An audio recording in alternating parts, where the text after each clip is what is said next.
Hey guys, tonight we walk out into a wide, quiet desert where the wind seems to comb the sand in slow, patient strokes, like it has all night to tidy the world. The stars hang up there with that blunt, ancient confidence that makes your modern worries feel a little bit silly. And our question, the one we're holding like a warm mug between both hands, is this. What if humanity caused the fall of the Anunnaki? Not as a headline, not as a claim, but as a bedtime thought experiment. Some parts are widely accepted history, some parts are interpretation, and some parts are calm. What if imagination will keep the solid ground separate from the mist? We're not proving anything tonight. We're following clues. And if the evidence is thin, we'll say so. Also, quick reality check. You probably won't survive this story if you insist on wearing fresh white sneakers through Bronze Age mud. So before you get comfortable, take a moment to like the video and subscribe, but only if you genuinely enjoy what I do here. And tell me your location and local time in the comments, because I love imagining this as one big sleepy map of listeners. Now, dim the lights, maybe turn on a fan for that soft background hum, and let's ease into tonight's journey together. You stand at the edge of a plain that looks empty until you let your eyes adjust. It's not empty at all. It's a place of lines. Lines of old riverbeds. Lines of low mounds that were once walls. Lines of canals that used to braid water into fields like careful fingers. In the distance, the horizon is flat enough to make you feel like you're on the lid of a box. And somewhere under that lid, beneath the layers of dust and time, there were cities, real ones made of mud brick, humming with people, schedules, arguments, prayers, laughter, and the kind of daily exhaustion that never makes it into epic poems. Most historians agree that in ancient Mesopotamia, city life rose and intensified between the Tigris and Euphrates rivers, especially in the region we call Sumer. Archaeology suggests that by the late 4th millennium BCE, places like Uruk had grown into dense, organised urban centres with monumental buildings, administrative systems and specialised labour. You can picture it without needing a telescope or a conspiracy board. You can almost smell it, baked clay warming in the sun, reed mats drying smoke from cooking fires, and that ever-present damp breath of river mud. The evidence we do have points to something that feels both simple and massive, humans learning to live together at scale. And living together at scale is, how do I put this gently, a bit like trying to share a single phone charger with 30 roommates who all believe the charger is legally theirs. Once you have a crowd, you need rules. Once you need rules, you need enforcement. Once you need enforcement, you need authority. And once you have authority, you get stories that justify it. This is where we step carefully. The Anunnaki as a term appears in Mesopotamian texts connected to a divine group in the mythic imagination of the region.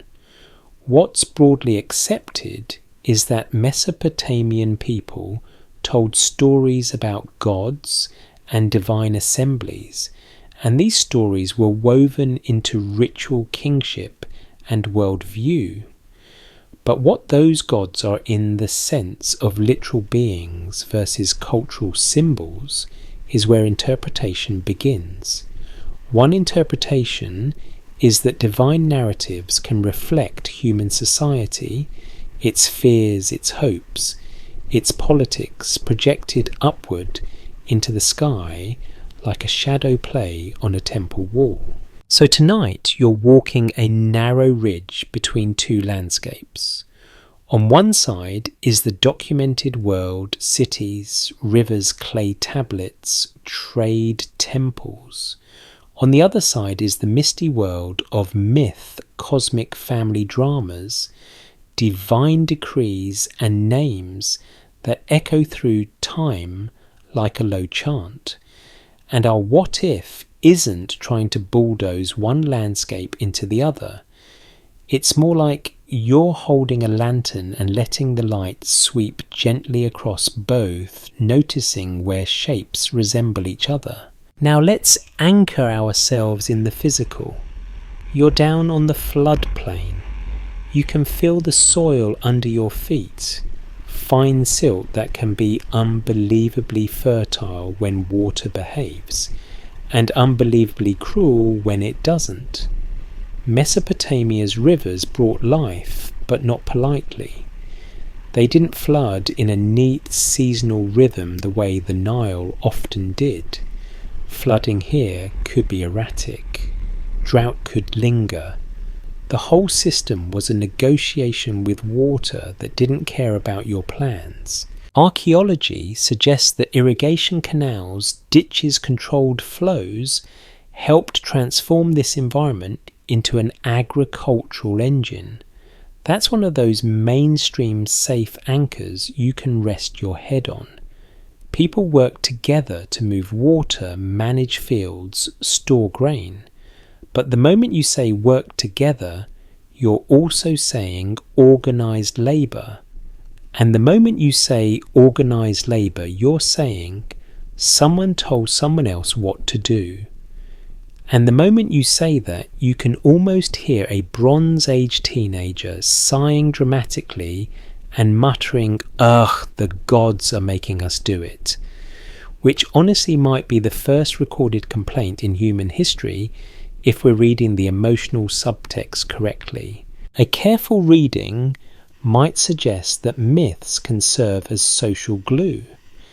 They can explain why the world is ordered the way it is, why certain people lead, why certain duties exist, why suffering happens, why the harvest fails, why the city wins or loses. And that's not cynical, it's human. When you're surrounded by forces you can't fully control, weather, disease, or the sudden anger of a river you build, meaning the way you build levees as best you can with what you have. But here's our bedtime twist, the gentle cinematic hinge. What if the story is pointing at something else? What if in the misty layer the Anunnaki represent a kind of order that humans once depended on, cosmic, social, moral? And what if humanity's own choices slowly broke faith with that order? Not because humans were villainous, but because humans were human. Clever, hungry, ambitious, short-sighted, hopeful, stubborn, brilliant, and occasionally the kind of creature that will cut down the last tree to build a bigger fence, and then act surprised when there's no shade.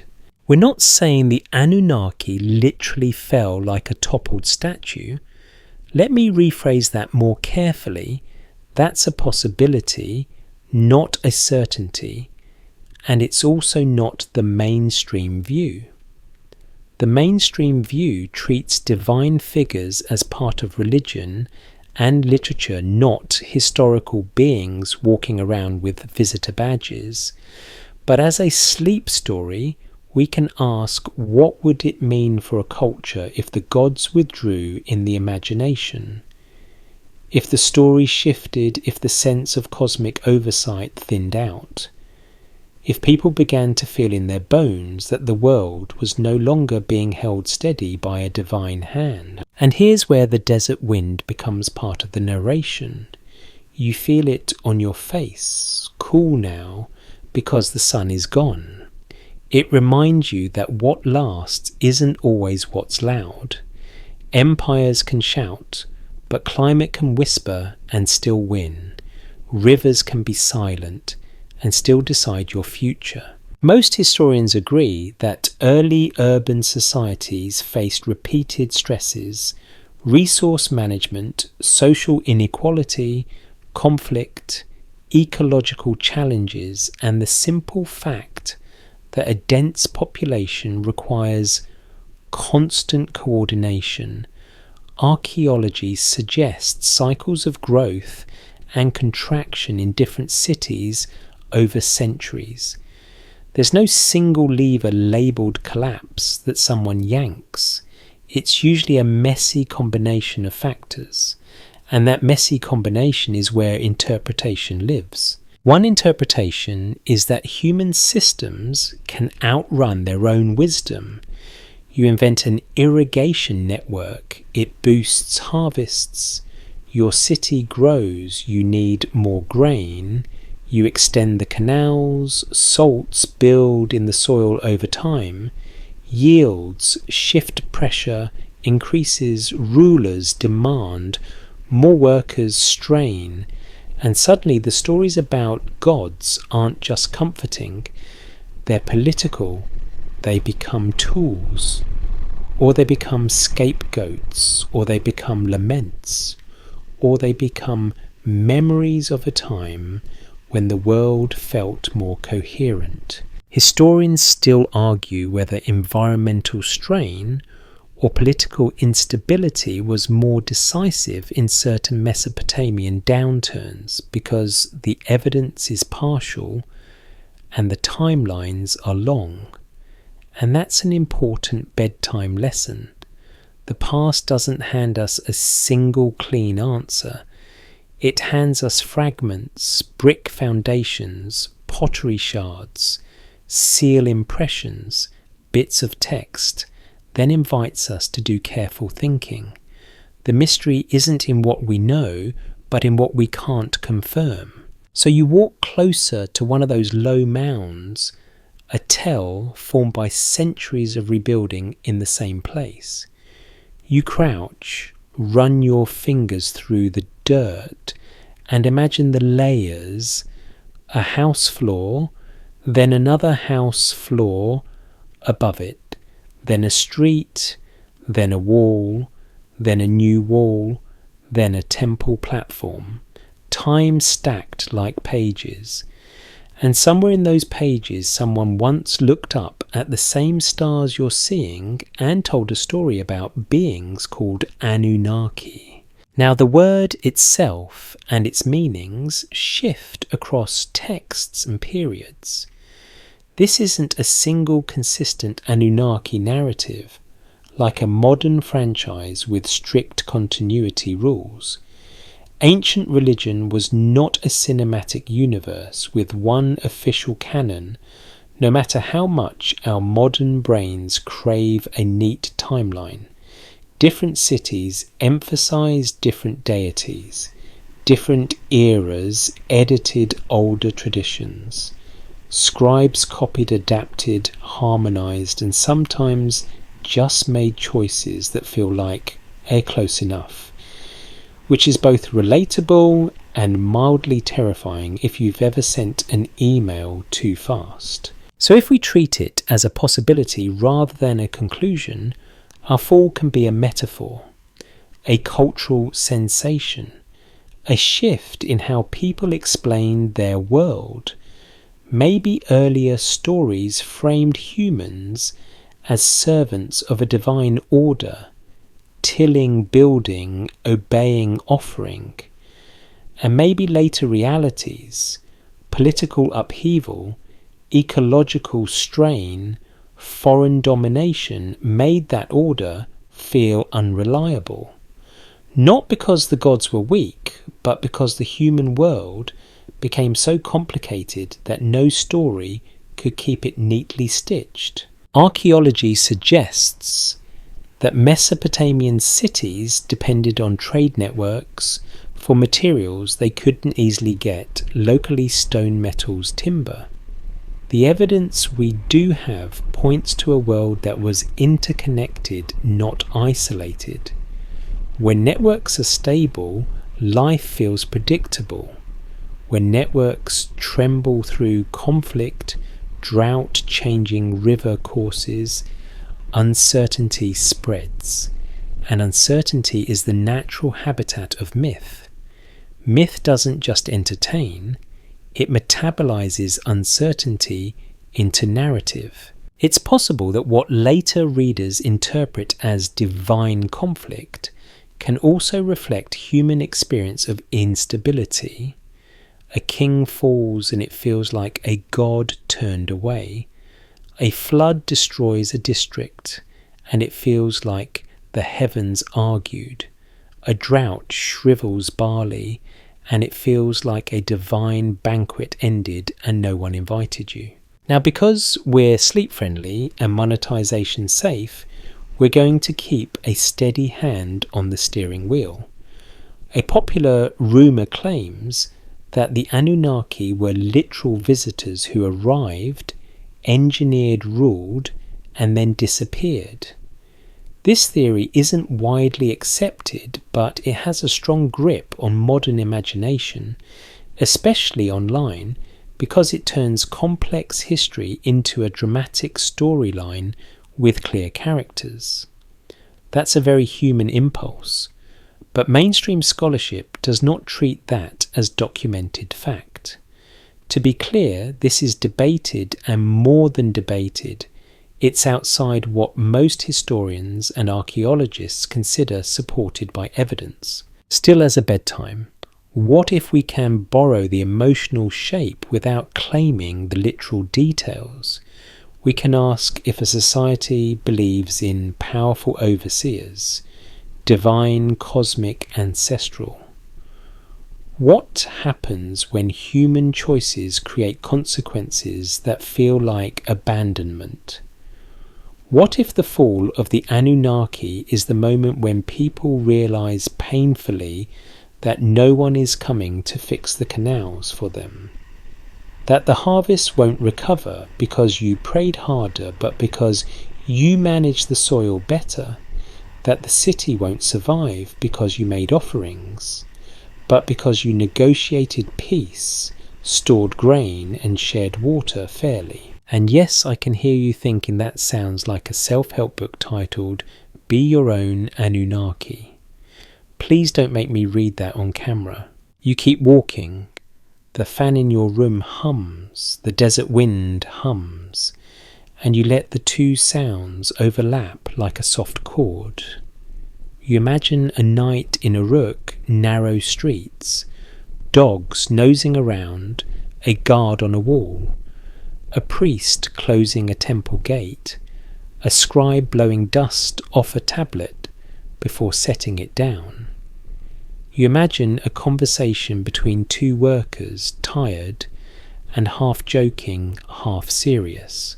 Do you think the gods notice? One asks. Most days, the other says, I think the gods are just the way we talk about things we can't control. That's interpretation, not documentation. But it's also plausible as a human thought. And then you let the cinematic what if bloom gently. What if somewhere in the long sweep of time, humans became so effective at shaping their world, moving rivers, building walls, organizing labor, that the idea of divine managers began to fade? Not instantly, not in a dramatic thunderclap, more like a lantern slowly dimming at dawn. The gods didn't die. The need for certain kinds of gods shifted.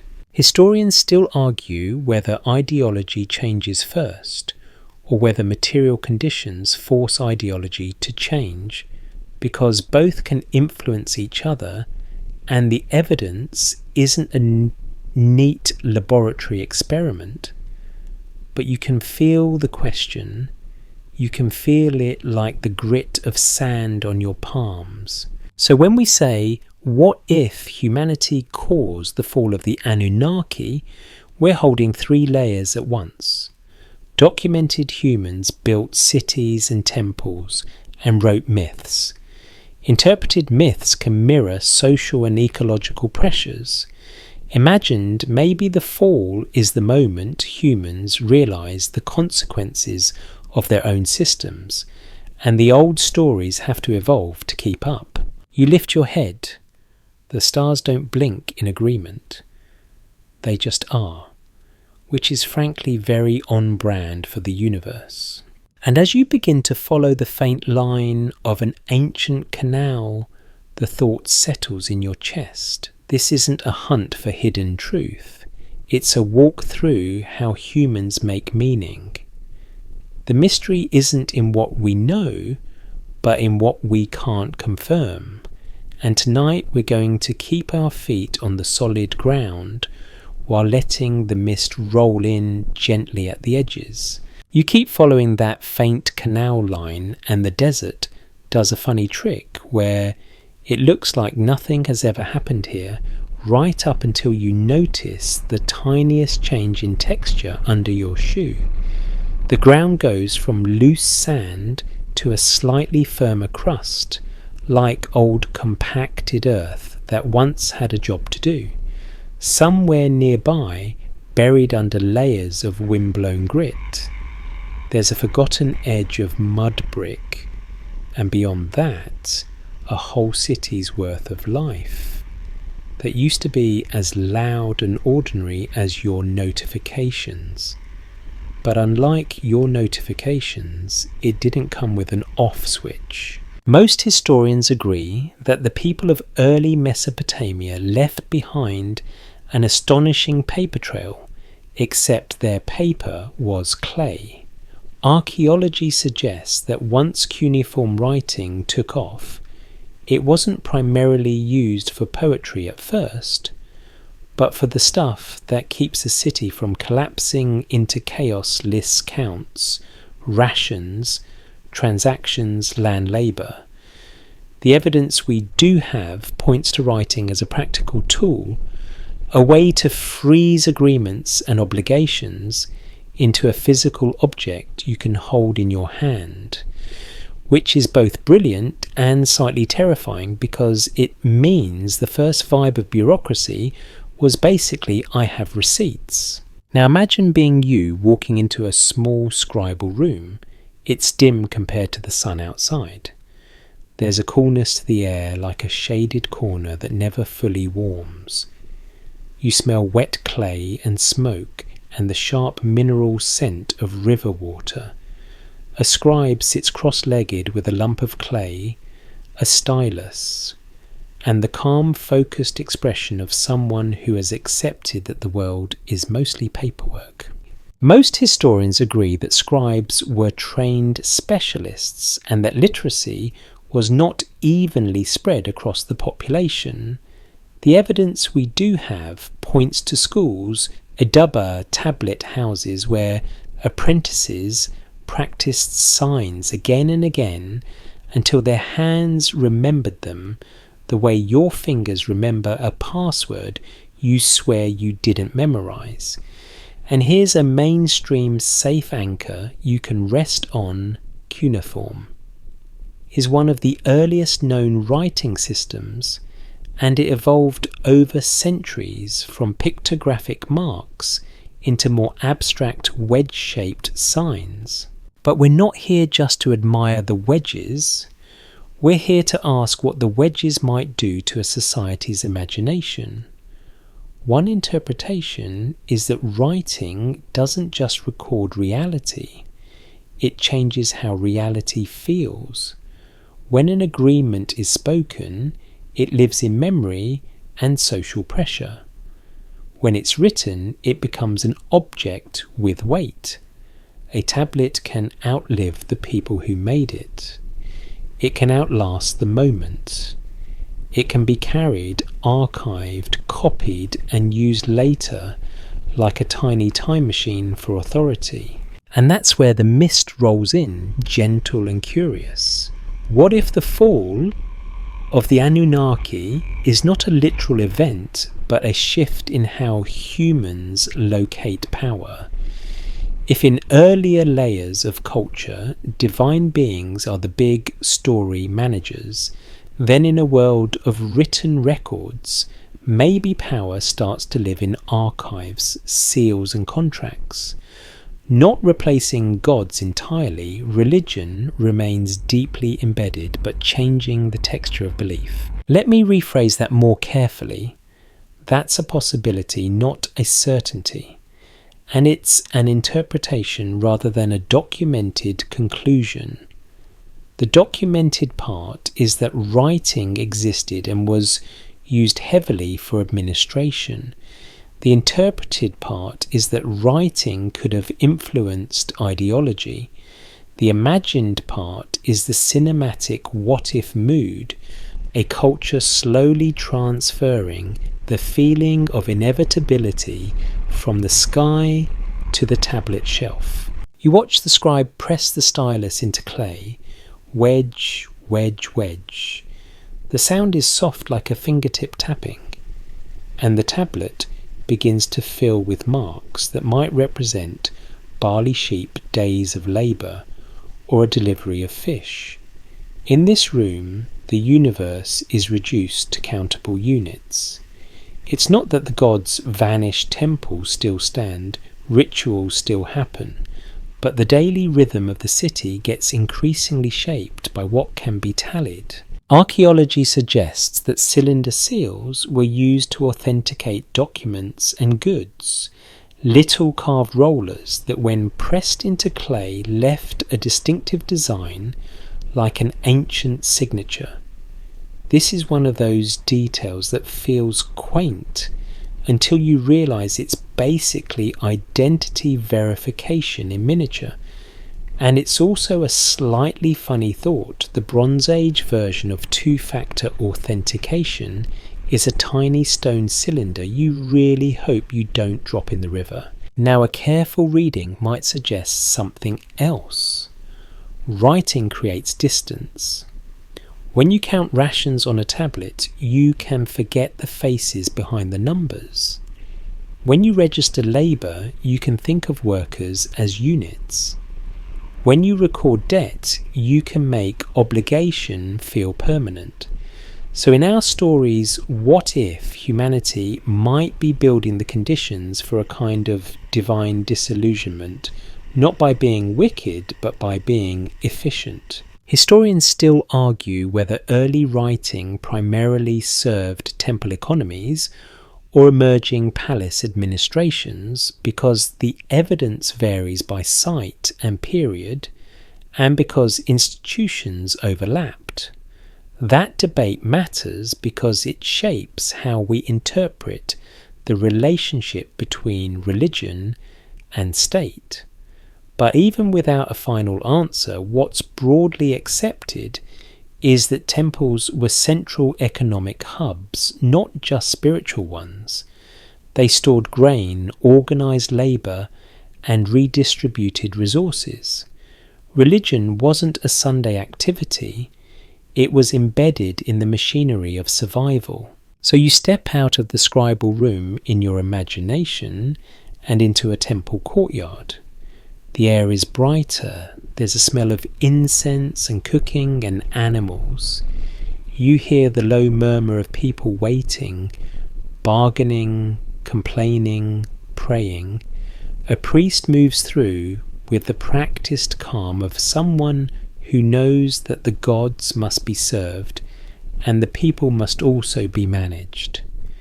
And you notice how the sacred and the practical aren't separate rooms. They're the same building. Most historians agree that Mesopotamian religion involved a complex pantheon, local patron deities, and rituals tied to city identity. Archaeology suggests that monumental temple complexes, especially in places like Uruk, were major features of the urban landscape. The evidence we do have points to offerings, festivals, and the idea that the gods needed care, food, drink, attention provided through human labour.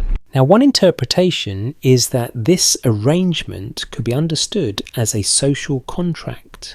Humans support the gods, and the gods support the city. It's a reciprocal logic. But it's also fragile, because if the city suffers, the contract feels broken. And that's where myths can start to take on a sharper edge. A careful reading might suggest that stories about divine councils, divine judgments, and divine departures can mirror the anxiety of a population trying to explain why their world isn't behaving. And then you let the cinematic what-if curl around the edges. What if in a world increasingly governed by records and rations, humans begin to sense that the gods are becoming bureaucratic? Not less sacred, but more procedural. More like administrators of cosmic order than unpredictable storm spirits. And what happens when cosmic order becomes procedural? You can argue with it. You can exploit it. You can game it. You can decide you understand it well enough to lean on your own systems instead. Again, not a claim, just a bedtime possibility. A fringe idea proposes that certain ancient texts describe gods as literal powerful beings who demanded labour and resources, almost like overlords. This theory isn't widely accepted, but it persists because some mythic language does sound at times like hierarchy and obligation. If we treat it as a possibility rather than a conclusion, the Anunnaki in this frame become a symbol of imposed order, and the human response, innovation, organisation, rebellion, adaptation becomes the engine of change. But mainstream safe grounding matters. We know for sure that early states demanded labour and collected surplus. We know that people worked on canals, walls, temples. We know that administrations tracked rations, and we know that myths existed alongside that reality, sometimes praising kings, sometimes lamenting suffering, sometimes explaining disorder as divine displeasure. So you walk down an alley in your mind. It's narrow, lined with mud brick. The shade is cool. You hear a baby crying. You hear a goat bleating like it has an important opinion.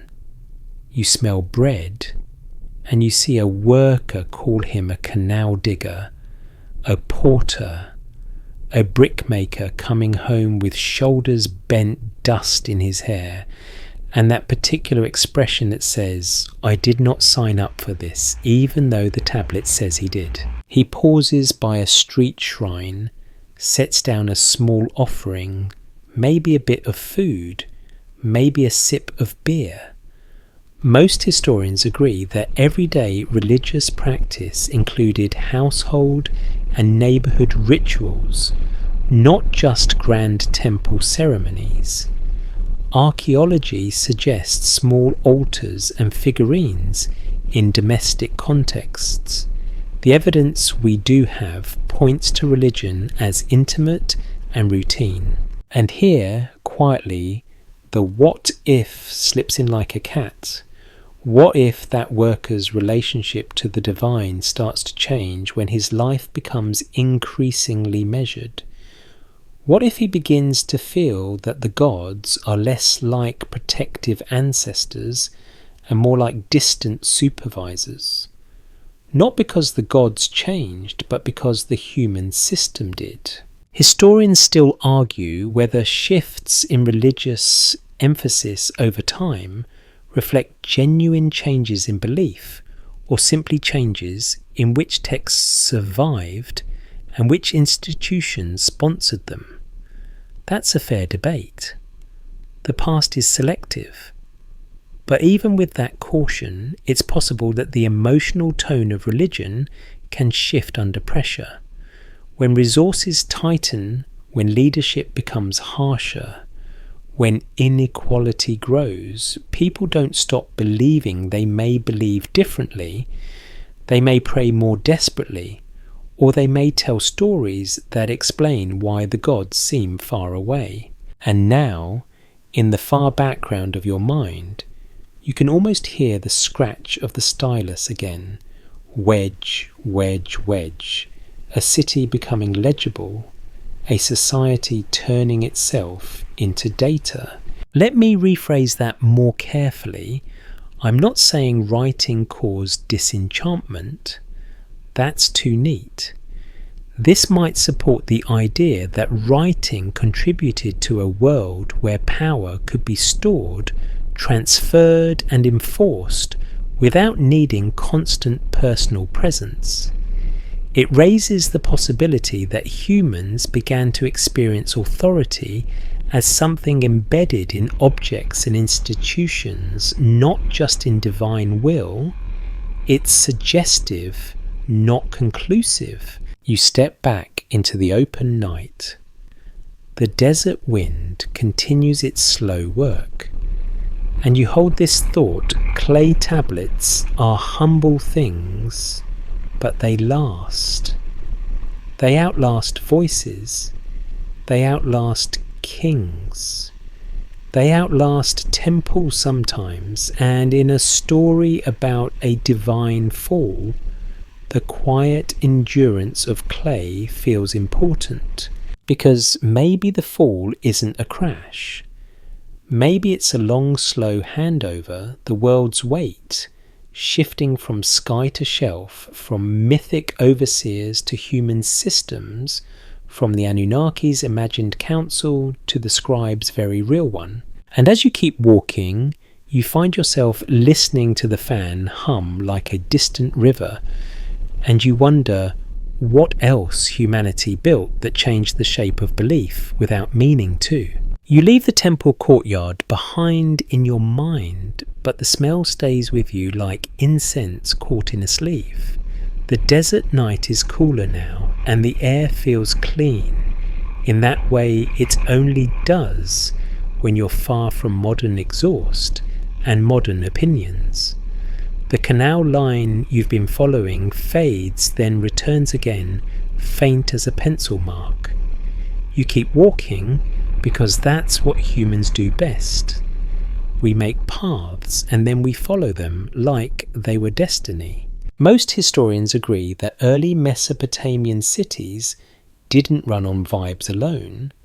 They ran on authority, kingship, councils, priests, administrators layered together like a complicated sandwich you didn't ask for but still have to eat. Archaeology suggests that as cities grew, leadership structures became more formal, and the evidence we do have points to rulers organising labour, collecting surplus, and presenting themselves as the bridge between people and the divine.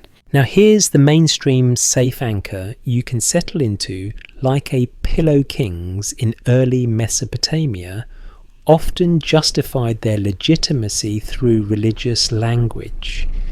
They built temples, sponsored rituals, and inscribed their deeds, not because they were all secretly poets, but because stories are power. A king who can say, "The gods favour me," doesn't have to argue as much at town meetings. One interpretation is that kingship was as much an ideology as an institution. It wasn't just who sat on the throne, it was the story people agreed to live inside. And that story often included divine approval, divine ancestry, or divine mandate. So if we're asking a gentle what if about the fall of the Anunnaki, we have to pay attention to this. The gods aren't floating decorations in Mesopotamia. They're tied into the architecture of authority. You imagine a public square at dawn. The light is pale. The air still holds a bit of night chill. People gather with baskets, tools, small children clinging to knees. A herald reads something out loud, an order, a schedule, a decree. Behind him, a minor official holds a tablet like it's a sacred object, which in a way it is, because it tells you what you owe. Most historians agree that corvée labour, obligatory work owed to the state or temple, was a feature in many ancient societies, including Mesopotamia. Archaeology suggests large-scale building projects required organised manpower, and the evidence we do have points to workers being assigned tasks, receiving rations, and being accounted for. Now you might be thinking, okay, so humans worked. Shocking. But stay with it, because in the emotional undercurrent this matters. When your labour is demanded, your time becomes a resource someone else schedules. And once your time becomes a resource, you start asking questions about fairness, about purpose, about who benefits. These are ancient questions with modern energy. A careful reading might suggest that mythic language about serving gods can overlap with the real experience of serving institutions. In some stories, humans are created to work to maintain order to feed the gods through offerings. The documented layer is that these stories exist. The interpreted layer is that they might reflect social reality, labour obligations, hierarchy, dependence. And the imagined layer is our cinematic what if, perhaps, the Anunnaki become a symbol of the system that demands work, and their fall becomes the moment people start resisting consciously or unconsciously the story that justifies that demand. Let me rephrase that more carefully. We're not claiming the Anunnaki were literal supervisors with clipboards. That's not documented.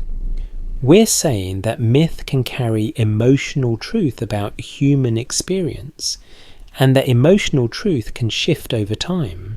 You walk closer to a city wall in your mind, thick mud brick, patched and repatched. You can see fingerprints in some bricks if you imagine hard enough. That's the part that always gets me. The past is personal. A wall isn't abstract. Someone pressed that clay. Someone carried water. Someone cursed under their breath when the basket strap snapped. And yes, I just gave you an ancient cuss without profanity. You're welcome. Most historians agree that city-states competed for land, water, and prestige. The evidence we do have points to conflict, alliances, and shifting power among cities like Lagash, Umma-Ur, and others across different periods. Archaeology suggests fortifications and weapons and inscriptions sometimes boast of victories. This is the documented ground rivalry existed. But here's where debate enters gently and responsibly.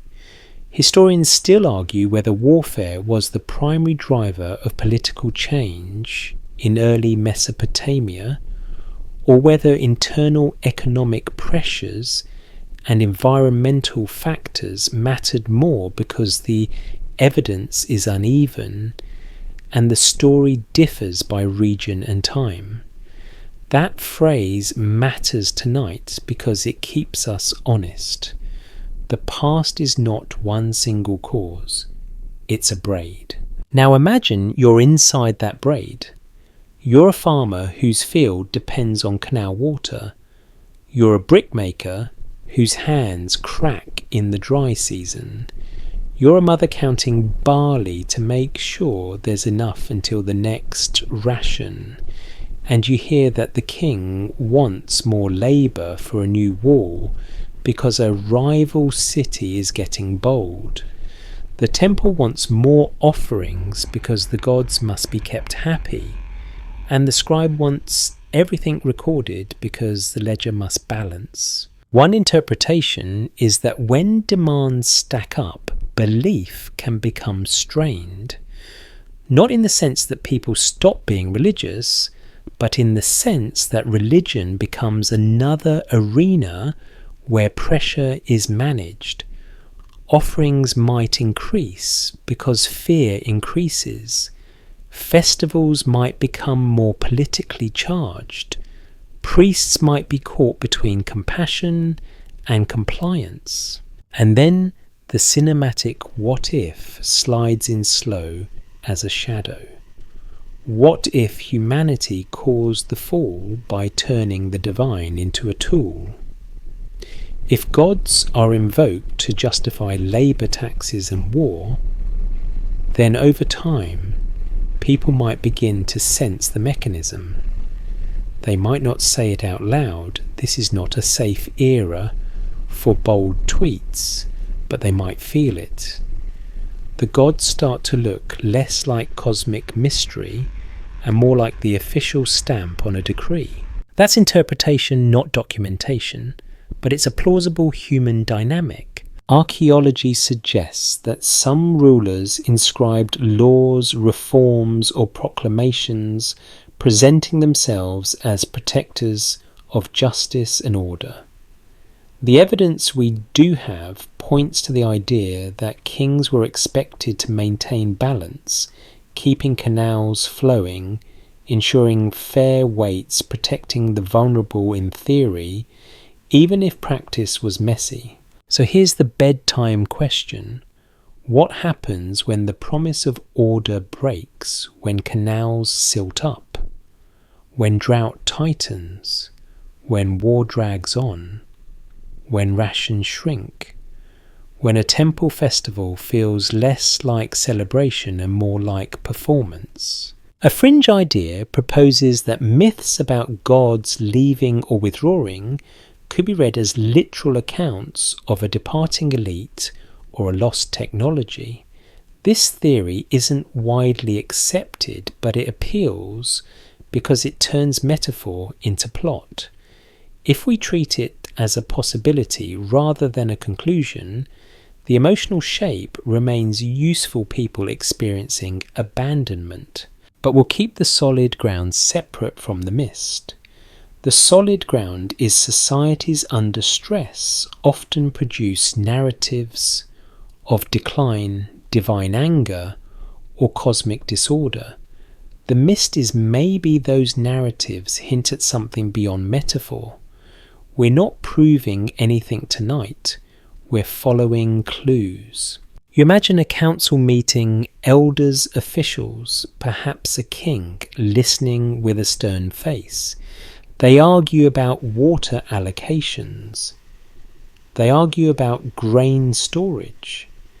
They argue about labour quotas. In the corner, a scribe writes, and the scratch of stylus becomes the soundtrack of power. Historians still argue whether councils of elders held significant power independent of kings in some city-states, or whether they functioned mainly as advisory bodies because the textual evidence can be interpreted multiple ways. And that debate is the point authority in Mesopotamia wasn't a single pyramid. It was a shifting network. Now step back and look at the psychological shape. When power is distributed and negotiated, gods can feel like shared guardians. When power centralizes gods, can feel like a crown's private property. One interpretation is that as authority hardens, myth hardens too. Divine hierarchies become clearer, punishments become sharper, order becomes something enforced rather than something cultivated. And the what-if mood deepens. What if the Anunnaki fall is the moment when the old divine assembly, symbolic of a balanced cosmos, can no longer plausibly represent the lived world humans have built, a society so intricate, so pressurized, that the mythic framework starts to crack.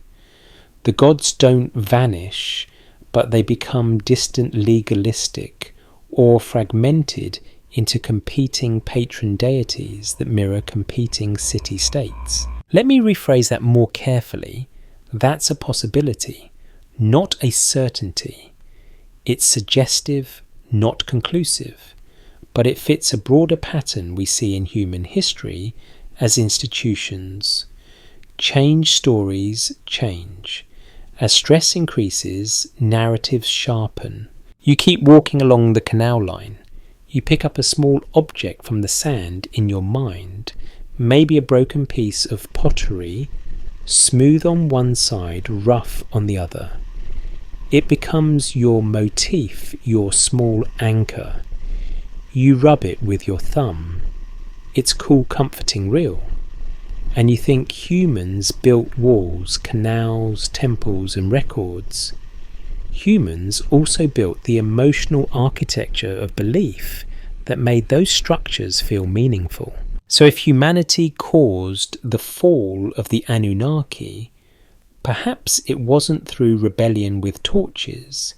Perhaps it was through a slow drift turning divine stories into instruments of administration, stretching sacred trust under the weight of labor demands and letting the cosmic order become just another policy.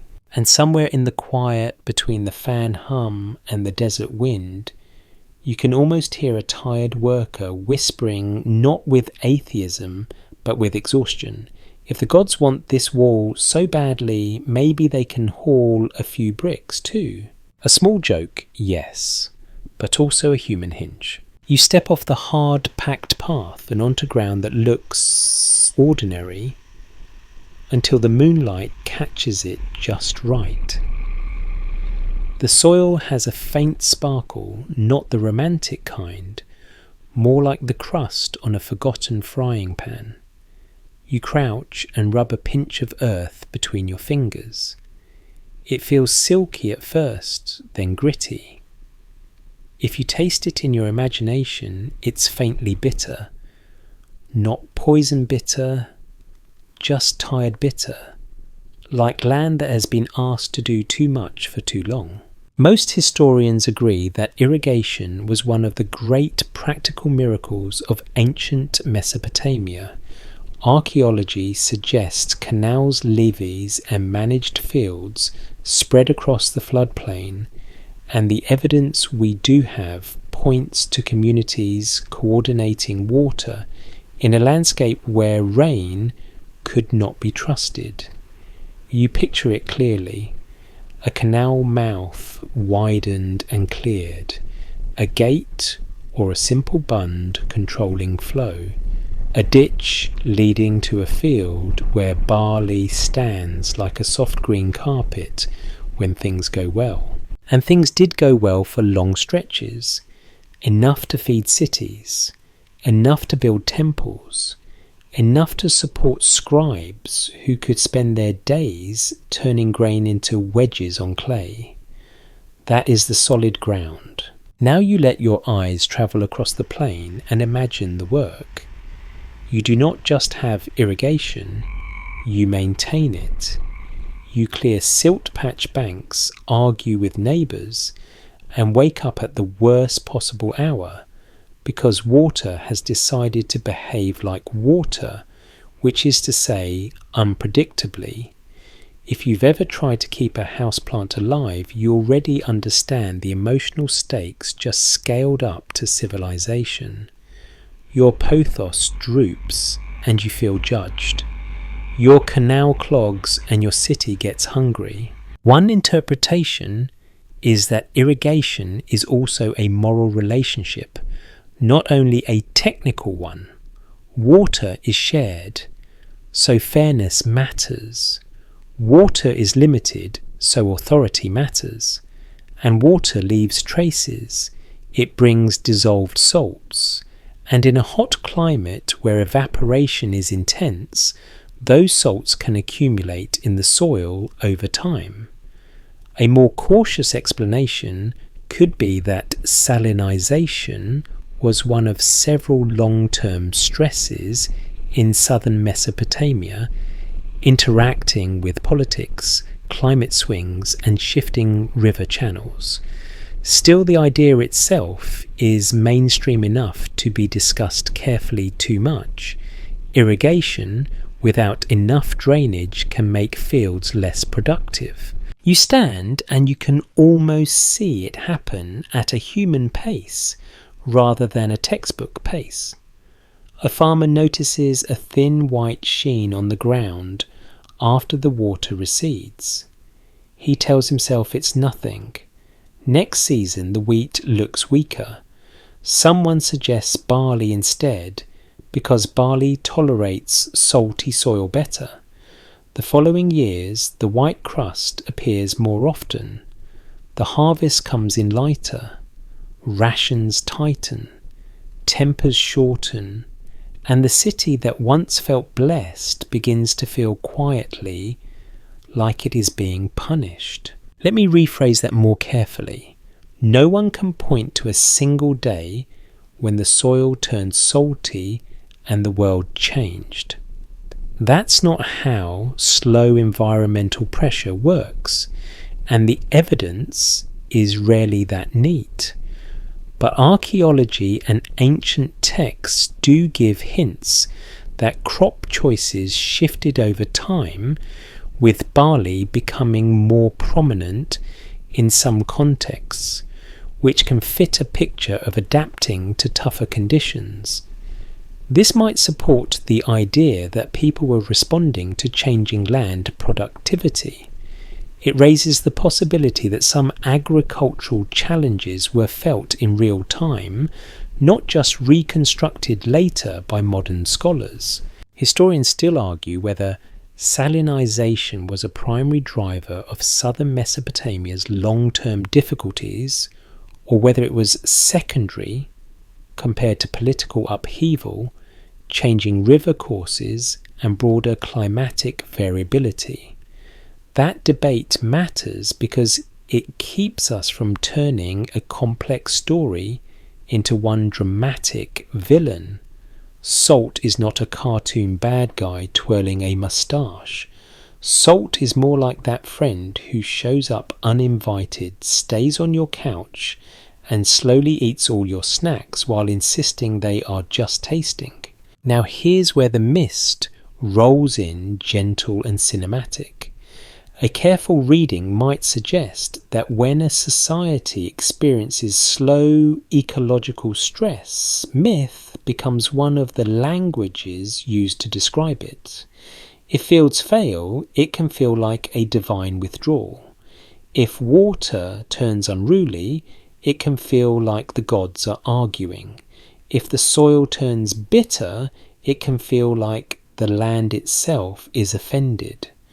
One interpretation is that cosmic drama in stories can echo the very real drama of managing a floodplain economy. You walk through your imagined field. The stalks are shorter than they should be. The air is dry enough to make your lips feel chapped just thinking about it. Somewhere a worker lifts a shovel and pauses, staring at a crusted patch of ground like it personally betrayed him. He looks up at the sky and you can practically hear the thought, really, after all that canal digging?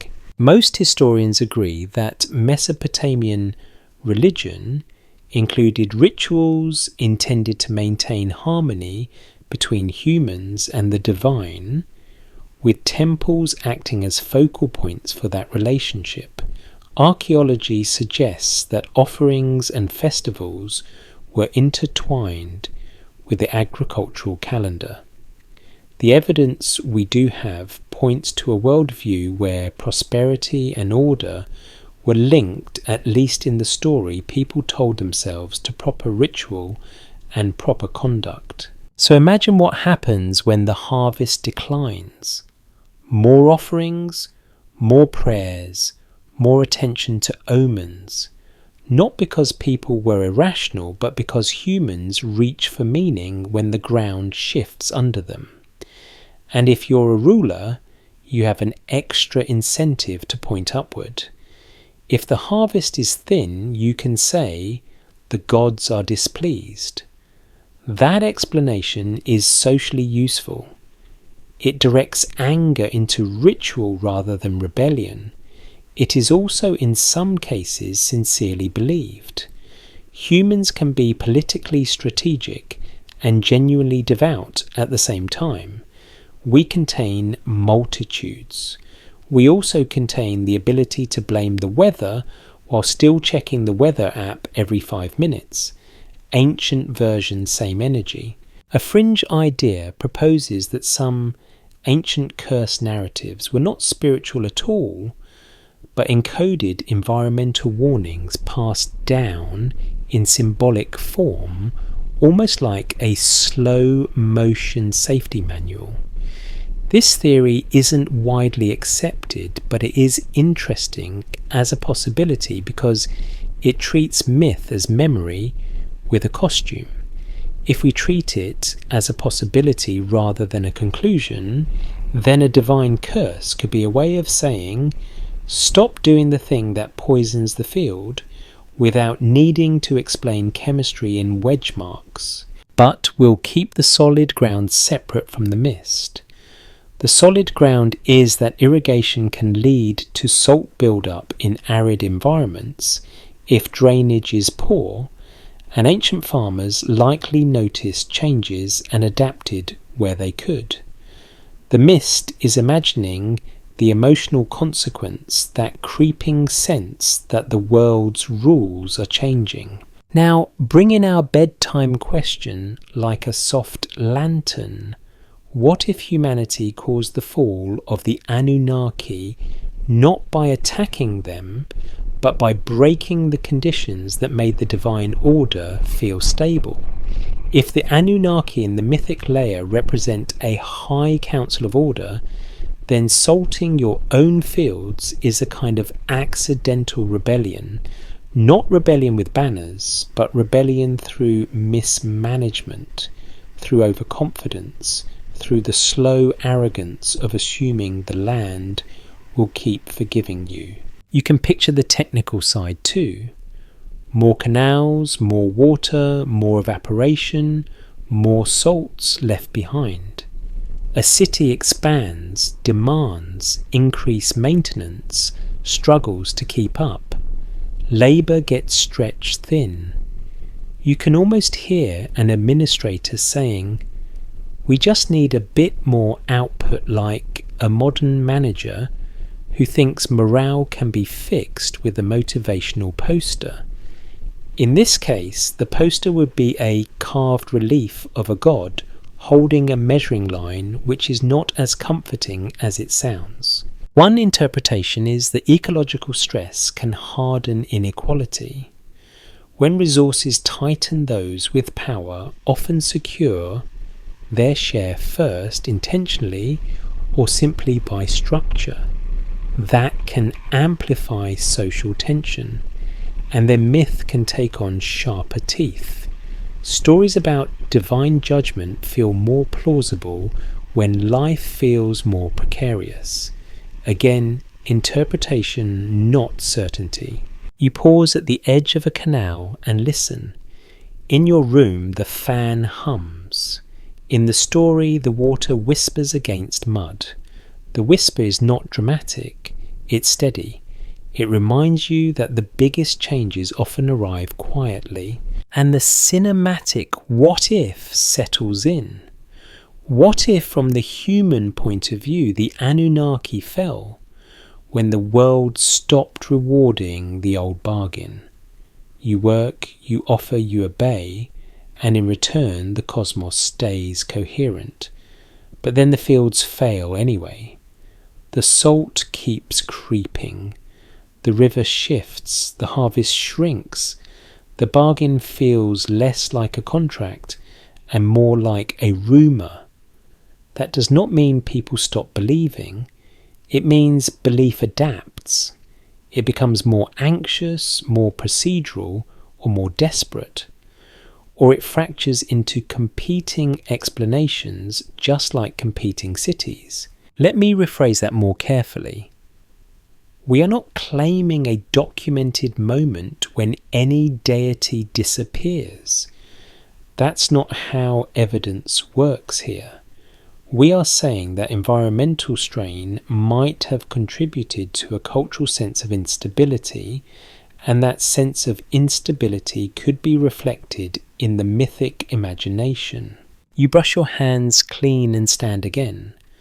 The soil, the canal, the wind, they all feel calm in this night scene, even if the history underneath them was not always calm. You keep walking and the white crust fades behind you, but the idea stays. Not as doom, not as fear, just as a quiet lesson. Human brilliance can build miracles. Human impatience can strain them. And sometimes the fall of the gods is simply the moment you realise the land does not negotiate with stories. You drift into a part of the city that feels busier even in your imagination, like the air itself has more footsteps in it. The streets widen into a market lane, and the night smells different here. Less river mud, more roasted grain, more animal sweat, more oil lamps. You hear bargaining voices that rise and fall like birds. You also hear the sound nobody ever romanticizes because it is the soundtrack of civilization counting. Most historians agree that Mesopotamian temples were not only religious centres but major economic institutions. Archaeology suggests large temple complexes anchored city life, and the evidence we do have points to temples storing surplus, organising labour, distributing rations, and sponsoring rituals that bound the community together. That's the solid ground. Temples were in a very real way the place where sacred meaning and practical survival held hands, even if they occasionally fought like siblings. You step into the shade of a temple storehouse in your mind. It's cooler inside. There's a dry, sweet smell of barley. Clay jars line the walls like silent witnesses. A worker carries sacks, careful not to spill. A supervisor checks a seal impression on a clay stopper. And somewhere nearby, a scribe records it all, because in this world, abundance without accounting is basically an invitation for chaos to move in rent-free. A careful reading might suggest that this temple economy shaped how people imagined the gods. If the temple is the god's house, then the storehouse is the god's pantry. If offerings are food, then feeding the gods becomes entangled with feeding the city. This is not fringe. This is a reasonable interpretation of how institutions and belief can overlap. And then the cinematic what if arrives slow and curious. What if the Anunnaki in the misty layer represent the ultimate board of directors for the cosmos, and the temple is the local branch office? You can picture it like an ancient organizational chart. The top tier is invisible. The middle management wears linen, and the entry-level staff is you carrying grain and hoping your ration doesn't get adjusted. Let me rephrase that more carefully. We are not claiming the ancients literally thought in corporate metaphors. That's just your modern brain doing its thing, trying to make the unfamiliar familiar. But it does highlight something real institutions can make. The divine feel administrative. When gods have property staff schedules and inventories, the sacred begins to share a room with governance. Most historians agree that offerings and rituals were central to Mesopotamian religious life, and that gods were imagined as having needs humans must meet through proper care. Archaeology suggests that festivals and processions were major civic events. The evidence we do have points to a rhythm where devotion was public and collective, not just private and interior. Now, one interpretation is that the temple's role in redistribution could make religion feel like a promise: contribute, obey, participate, and the system will sustain you. In prosperous times, that promise feels believable. In hard times, it becomes fragile. Historians still argue whether temple-centered redistribution was primarily a safety net for the broader population, or mainly a mechanism for elites to manage resources, because the surviving evidence can reflect institutional viewpoints more than everyday experience.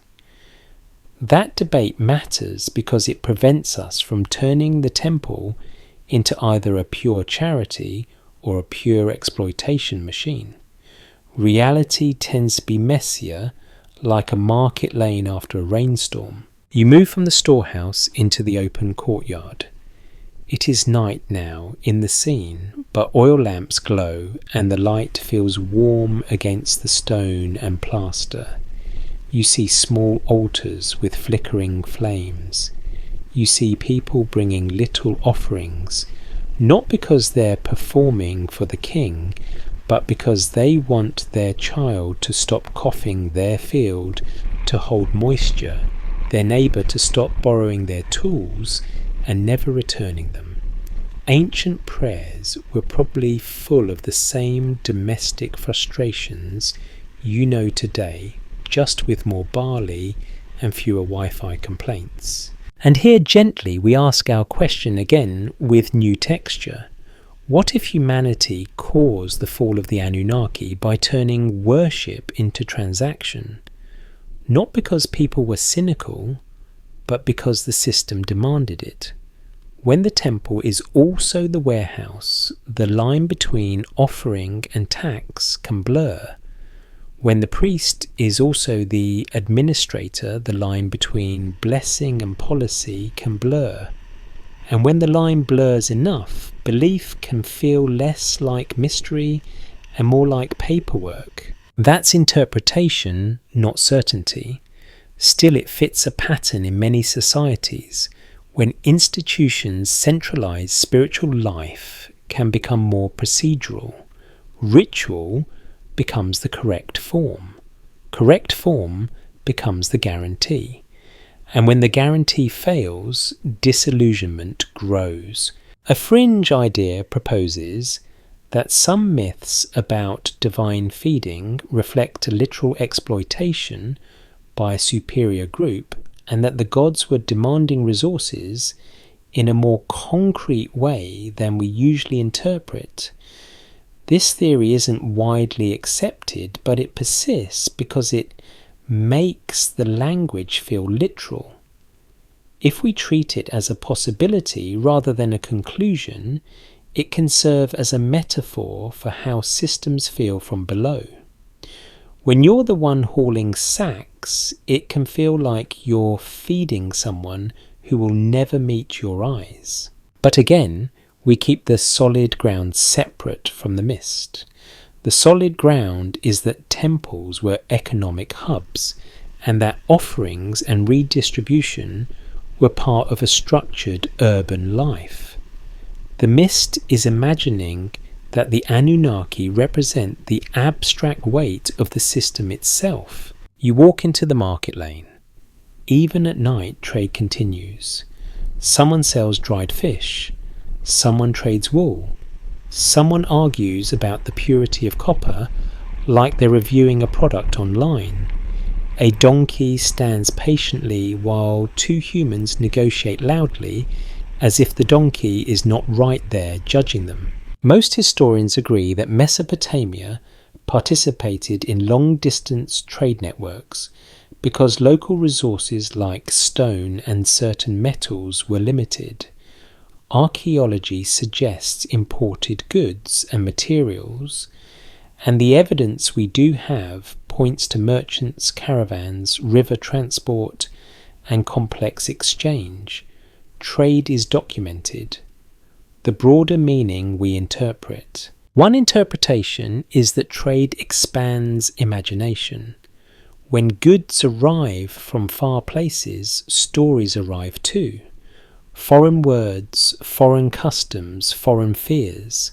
A city becomes not just a physical place, but a node in a network. And networks are fragile. If trade falters, scarcity rises. If scarcity rises, temples and rulers must decide who gets what. Those decisions are political, and they can also become religious narratives. Historians still argue whether the earliest merchant class in Mesopotamia operated independently of temple institutions or primarily under their oversight, because the administrative records can be read multiple ways and because economic roles shifted over time. But what's broadly accepted is that trade existed and mattered, and that it intertwined with institutions. Now breathe in the cinematic what if. What if the Anunnaki fell when the network society created by humans became too complex to be held by old mythic frameworks? If a god once explained why your harvest came or failed, what happens when your harvest depends on copper from distant mountains and timber from far forests, and a caravan that might be delayed by conflict you'll never see? The world becomes larger than local ritual can manage emotionally.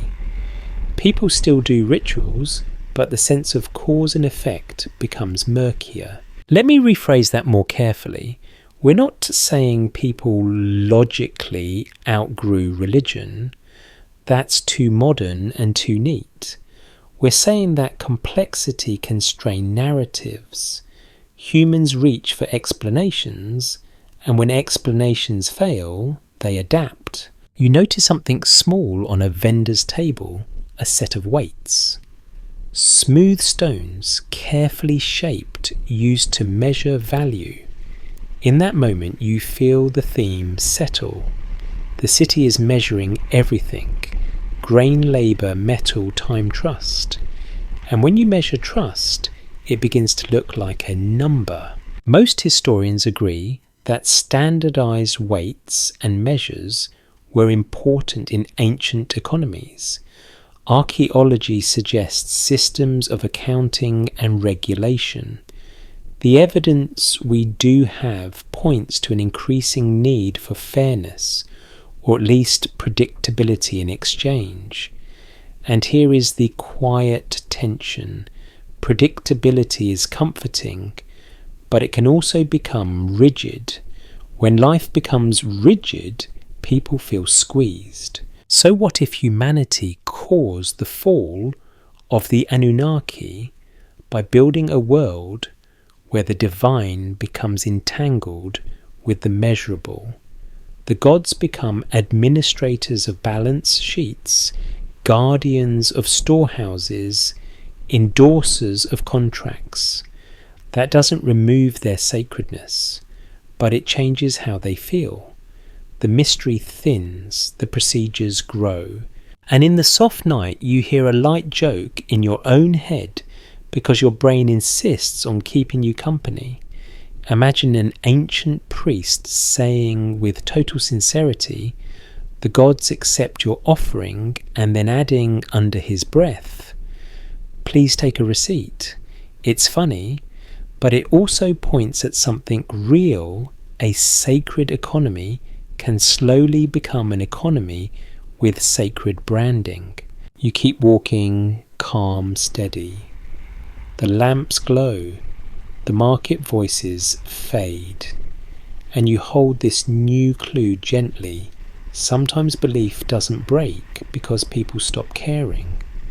Sometimes it changes because the world becomes a ledger, and even the gods start to look like entries.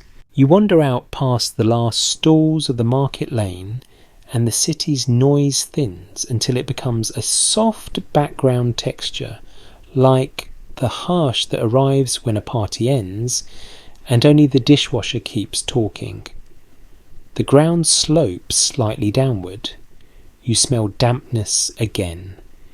You can tell you're nearing the river even before you see it, because the air here carries that cool metallic hint of water moving in the dark. Most historians agree that floods shaped Mesopotamian life and imagination. Archaeology suggests repeated inundations along the Tigris and Euphrates system, and the evidence we do have points to cities built on floodplains that both nourished and threatened them. Flooding is not a rare special effect in this landscape. It is a recurring character.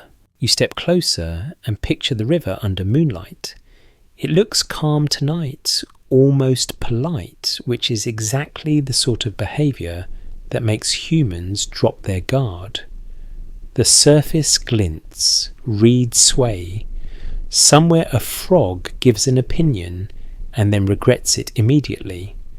And you can feel how easy it would be on a night like this to forget what this river can do when it decides it has plans. Archaeology suggests that flood deposits exist in some sites, and the evidence we do have points to the plausibility that large floods left lasting impressions on communities. The documented layer is that the rivers flood, that flood management mattered, and that floodplain life creates deep memory. The interpreted layer is how those experiences turn into story. Most historians agree that flood narratives, including versions of a great flood story, appear in Mesopotamian literature. The evidence we do have points to texts that describe a catastrophic deluge and a survivor, which later echoes in other traditions. But even here, we keep our language careful. It's debated how much these stories reflect a single event versus a recurring pattern of floods that the human mind compresses into one powerful myth. A careful reading might suggest that the Great Flood is less a newspaper report and more a memory sculpture shaped from repeated disasters into a single dramatic form. Historians still argue whether specific flood layers correspond to the literary flood traditions, or whether the literature is a broader synthesis of flood experiences, because matching myth to sediment is tricky, and the timelines don't always line up cleanly. That debate matters because it reminds you that stories and geology speak different dialects. You stand at the edge of the river and listen. Water is never silent. It's always doing something.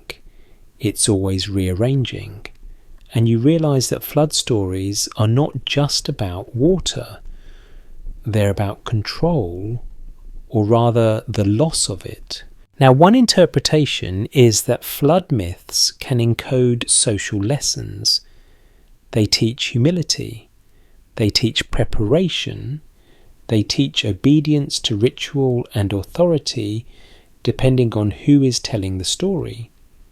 They also offer a kind of psychological comfort by putting chaos into narrative form. If a flood is random, it's terrifying. If a flood is part of a divine plan, it's still terrifying, but at least it has a shape. And here comes our cinematic what if, gentle as a blanket. What if the story is pointing at something else? What if the fall of the Anunnaki in our bedtime frame is linked to floods, not as an attack, but as a crisis of trust?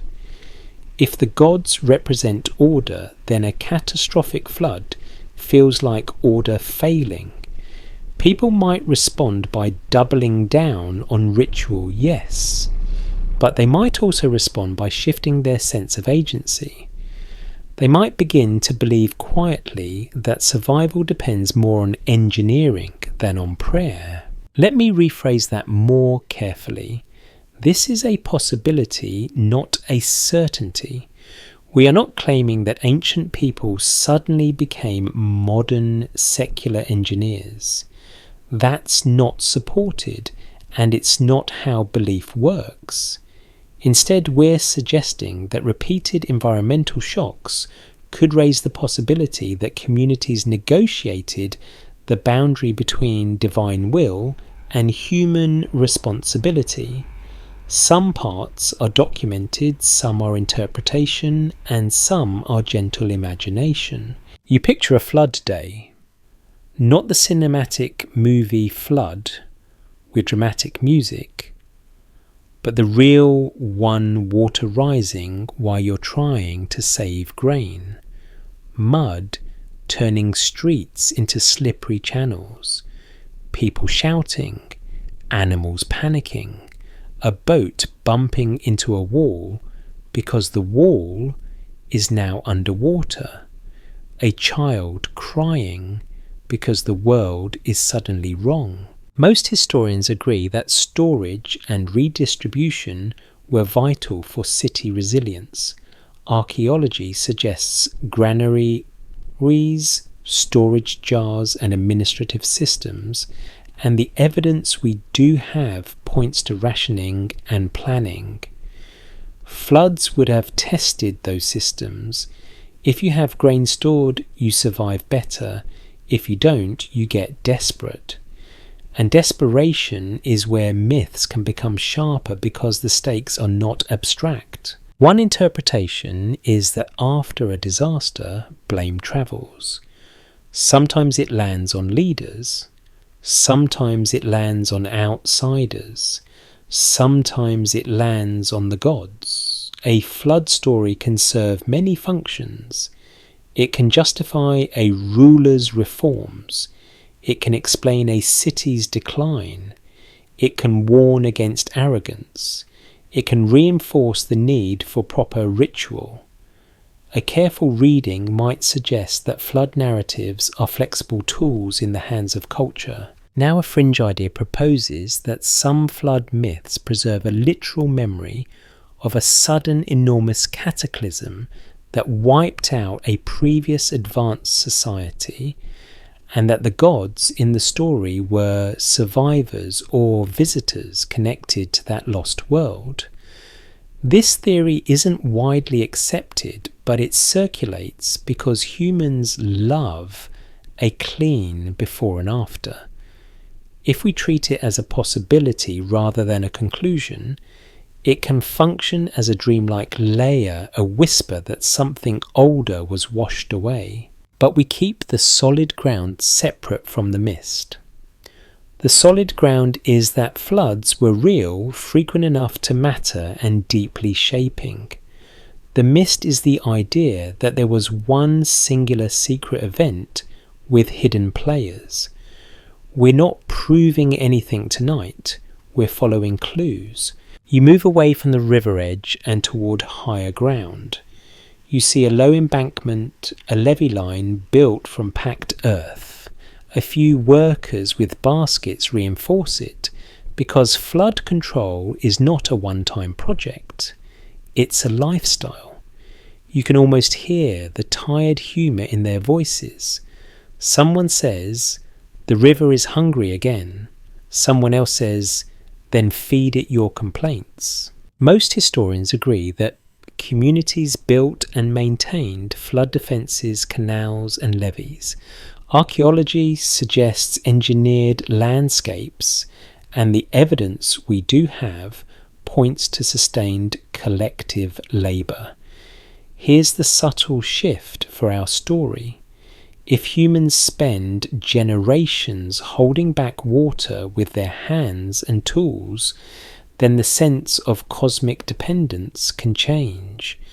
The gods still matter, but human effort becomes visibly central. One interpretation is that technology and infrastructure can reshape myth.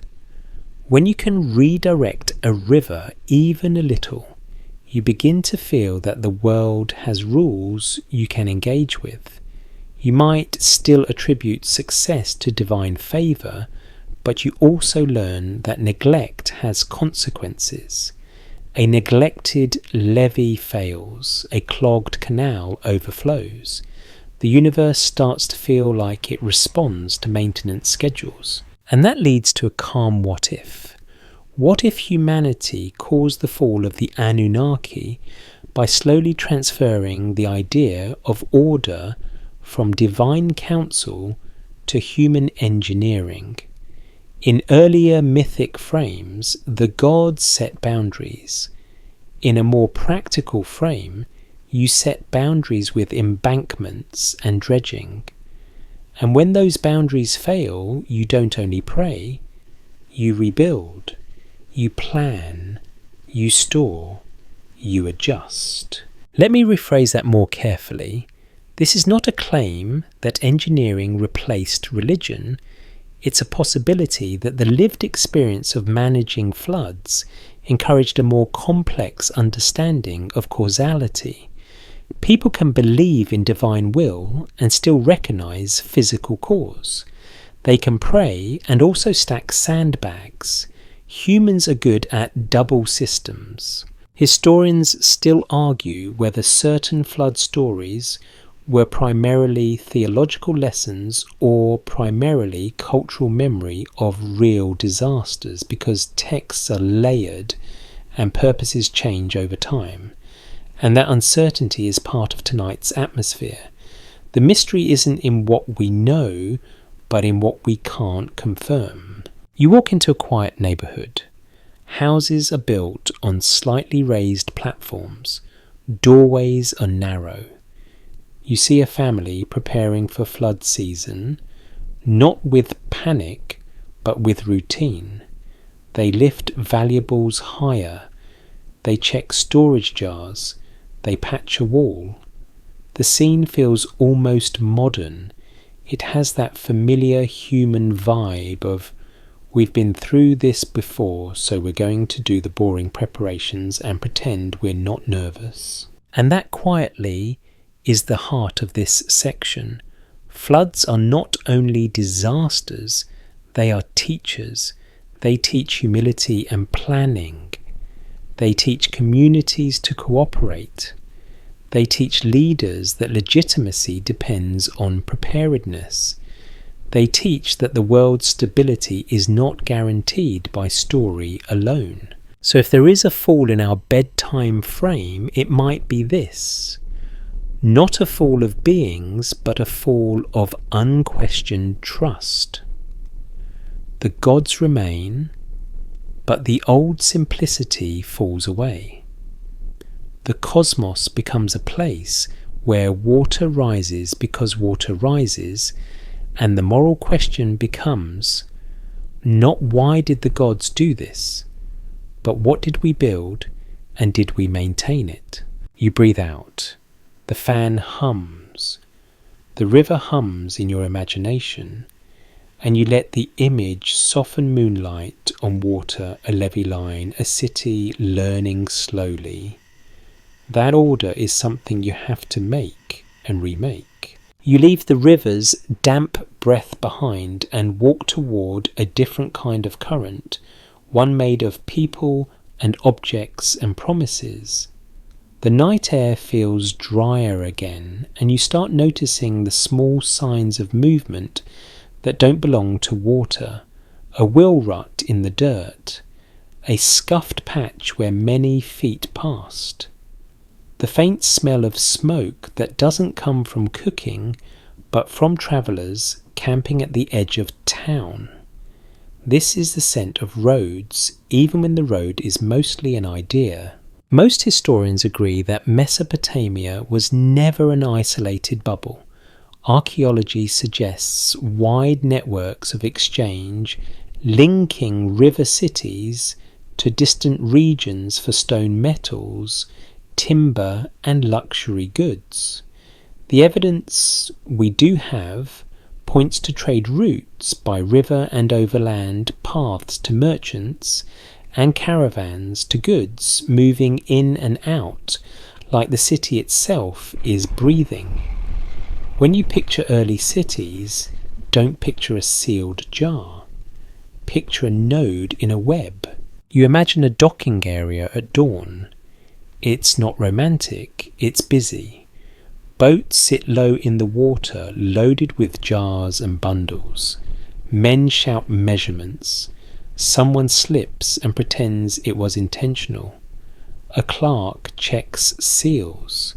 A donkey stands nearby, radiating quiet judgment and the look of someone who has carried everyone's dreams and never got thanked properly. Most historians agree that trade helped sustain urban life, especially because southern Mesopotamia lacked certain raw materials. Archaeology suggests imported stone for statues and tools, metals for weapons and ornaments, and woods for construction. The evidence we do have points to a world where a city's prosperity depended partly on its ability to connect, negotiate, and maintain relationships beyond its horizon. Now, one interpretation is that interconnectedness brings both wealth and fragility. When you rely on distant copper, any disruption becomes your problem, even if you didn't cause it. When you rely on timber from faraway politics and weather, in places you've never seen, can reach into your storehouse like a ghost hand. A careful reading might suggest that myths about divine favour and divine withdrawal can map onto the emotional experience of these shifts. When trade flows, it feels like blessing. When it stalls, it feels like abandonment. Historians still argue whether major disruptions in early Bronze Age networks were driven more by climate variability, political conflict, or internal economic stresses, because evidence differs by region and because network failure can happen for many reasons at once. That debate matters tonight because it keeps our what if from becoming simplistic. Networks don't break like a stick. They fray like cloth. You walk along the edge of a caravan camp outside the city. You smell sweat wool and the sharp tang of pack animals. A fire crackles. Someone repairs a strap. Someone else counts goods, because counting is the ancient version of scrolling, a repetitive comfort when you're tired. A traveller tells a story about a far mountain and the listeners lean in not just for entertainment, but because knowledge is a kind of safety. Most historians agree that long-distance trade involved not only goods, but cultural exchange. Archaeology suggests styles, motifs, and technologies moving across regions. The evidence we do have points to shared artistic patterns, borrowed words, and shifting tastes. In a way, trade is a delivery service for ideas. Now here comes the calm, cinematic what if. What if the fall of the Anunnaki is the moment when humans become so networked, so mutually dependent, that the old image of a single divine council governing the world feels less convincing? The world begins to look like a web rather than a throne room. And when a web shakes, you don't picture one god frowning. You picture many forces pulling at once. Let me rephrase that more carefully. This is not a documented change you can measure with a ruler. It's an interpretation of how complexity might influence worldview. It raises the possibility that humans living through wider connections experienced reality as more contingent and less centrally controlled, which could subtly change the emotional function of certain divine figures. A fringe idea proposes that some gods in ancient stories could be misread accounts of technologically advanced outsiders who influenced trade and then departed when conditions changed. This theory isn't widely accepted, but it remains popular because it makes the mystery feel concrete. If we treat it as a possibility rather than a conclusion, it can function as dream logic, the idea that the benefactors left when the network got too messy, but we keep the solid ground separate from the mist. The solid ground is that trade networks existed and that disruptions would have affected cities. The mist is assuming a hidden actor behind those disruptions. We're not proving anything tonight, we're following clues. You step closer to a merchant sitting by a pile of goods, and you watch his hands. He touches each item as if it has a story. A bead from far away, a piece of copper, a block of resin or incense. He looks tired in the way only someone who has negotiated for days can look tired. His eyes keep scanning the camp because trust is expensive here. Most historians agree that credit obligation and contracts played roles in ancient economies. The evidence we do have points to recorded loans and agreements in later periods, and while details shift across time, the human pattern is familiar. Networks create dependence. Dependence creates risk. Risk creates paperwork. Paperwork creates headaches, and headaches create prayer. One interpretation is that when networks fray societies become more anxious, and that anxiety can show up in religious emphasis. People may seek stronger omens, clearer signs, more protective rituals. Leaders may claim divine backing to steady confidence, or leaders may blame divine anger to excuse shortages. A careful reading might suggest that in times of economic instability, the boundary between sacred reassurance and political messaging becomes especially thin. Historians still argue whether certain periods of urban contraction reflect sudden collapse or more gradual reorganization, because archaeology often shows complex patterns rather than a single dramatic end. That debate is calming in a way. It tells you the past often changes by rearranging rather than vanishing. Cities shrink, people migrate, institutions shift. Life continues, just in a different shape. You walk through the camp and notice something small but telling. A traveller holds a tiny figurine or amulet. It might represent a protective spirit or a local deity. He keeps it close like a pocket charm. This is the private side of a networked world. When you're far from home, you carry identity in portable form. Most historians agree that personal religious items existed in many ancient cultures, and archaeology suggests small figurines, amulets and household objects tied to protection. The evidence we do have points to devotion that is not only monumental but intimate.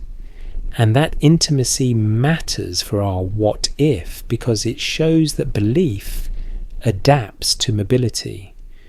When you move, your gods might move with you, or you might adopt new ones, or you might blend them. One interpretation is that the divine landscape becomes more crowded as networks expand. New gods, new rituals, new stories. The Anunnaki as a category in some texts can be understood within a broader pantheon where terms and roles shift. A careful reading might suggest that what feels like a fall could be a dilution of focus, not a defeat, but a dispersal. When the world is local, a council of gods can feel coherent. When the world is connected to distant places, the divine becomes a map with many regions. Let me rephrase that more carefully. This is not a claim about a single theological transition, it's an interpretive possibility about cultural complexity. Now imagine a shock to the network. A caravan is delayed. A river route becomes unsafe. A distant region enters conflict. Suddenly goods are scarce. A temple storehouse feels lighter. A ruler feels pressure. A worker's ration shrinks, and the stories begin to lean harder on explanation. Why is the world failing to deliver? In our sleep-friendly mood, you don't need a dramatic villain. The villain can be simple uncertainty, and uncertainty over time can erode the feeling that the cosmos is supervised by a stable council. If the world keeps wobbling, maybe the gods are not absent but divided. Maybe they are arguing. Maybe they are distant.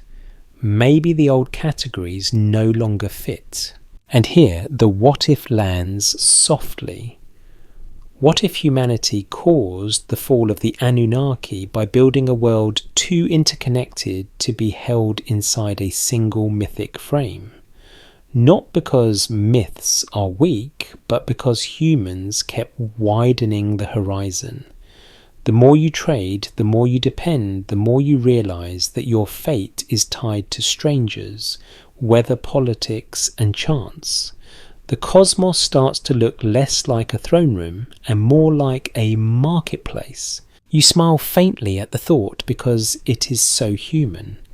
We build complexity, then we get mad that it's complex. We build networks, then we act surprised when the network gets moody, ancient versions, same energy. Historians still argue whether the sense of decline in certain periods is more a literary theme than an objective economic measure, because texts can exaggerate for moral effect. That is a gentle reminder people have always used stories to make the present feel meaningful. If trade is hard, the story becomes cosmic. If life is uncertain, the story becomes a warning. You walk away from the caravan camp back toward the city walls, and you feel the night settle. The hum of your fan blends with the imagined crackle of a campfire. And you hold this new clue: the fall, if it exists in our bedtime frame, might be less about divine defeat and more about human expansion. Humanity builds connections so wide that the gods, as once imagined, cannot stay the same. You slip back through the city gate at an hour when the guards are alert but bored, which is the exact mood of anyone who has ever worked a night shift. The wall beside you feels cool, thick, patient. Mud brick holds the day's heat and releases it slowly, like the city itself is breathing out. Inside, the streets are quieter than the market lane, but they are not asleep.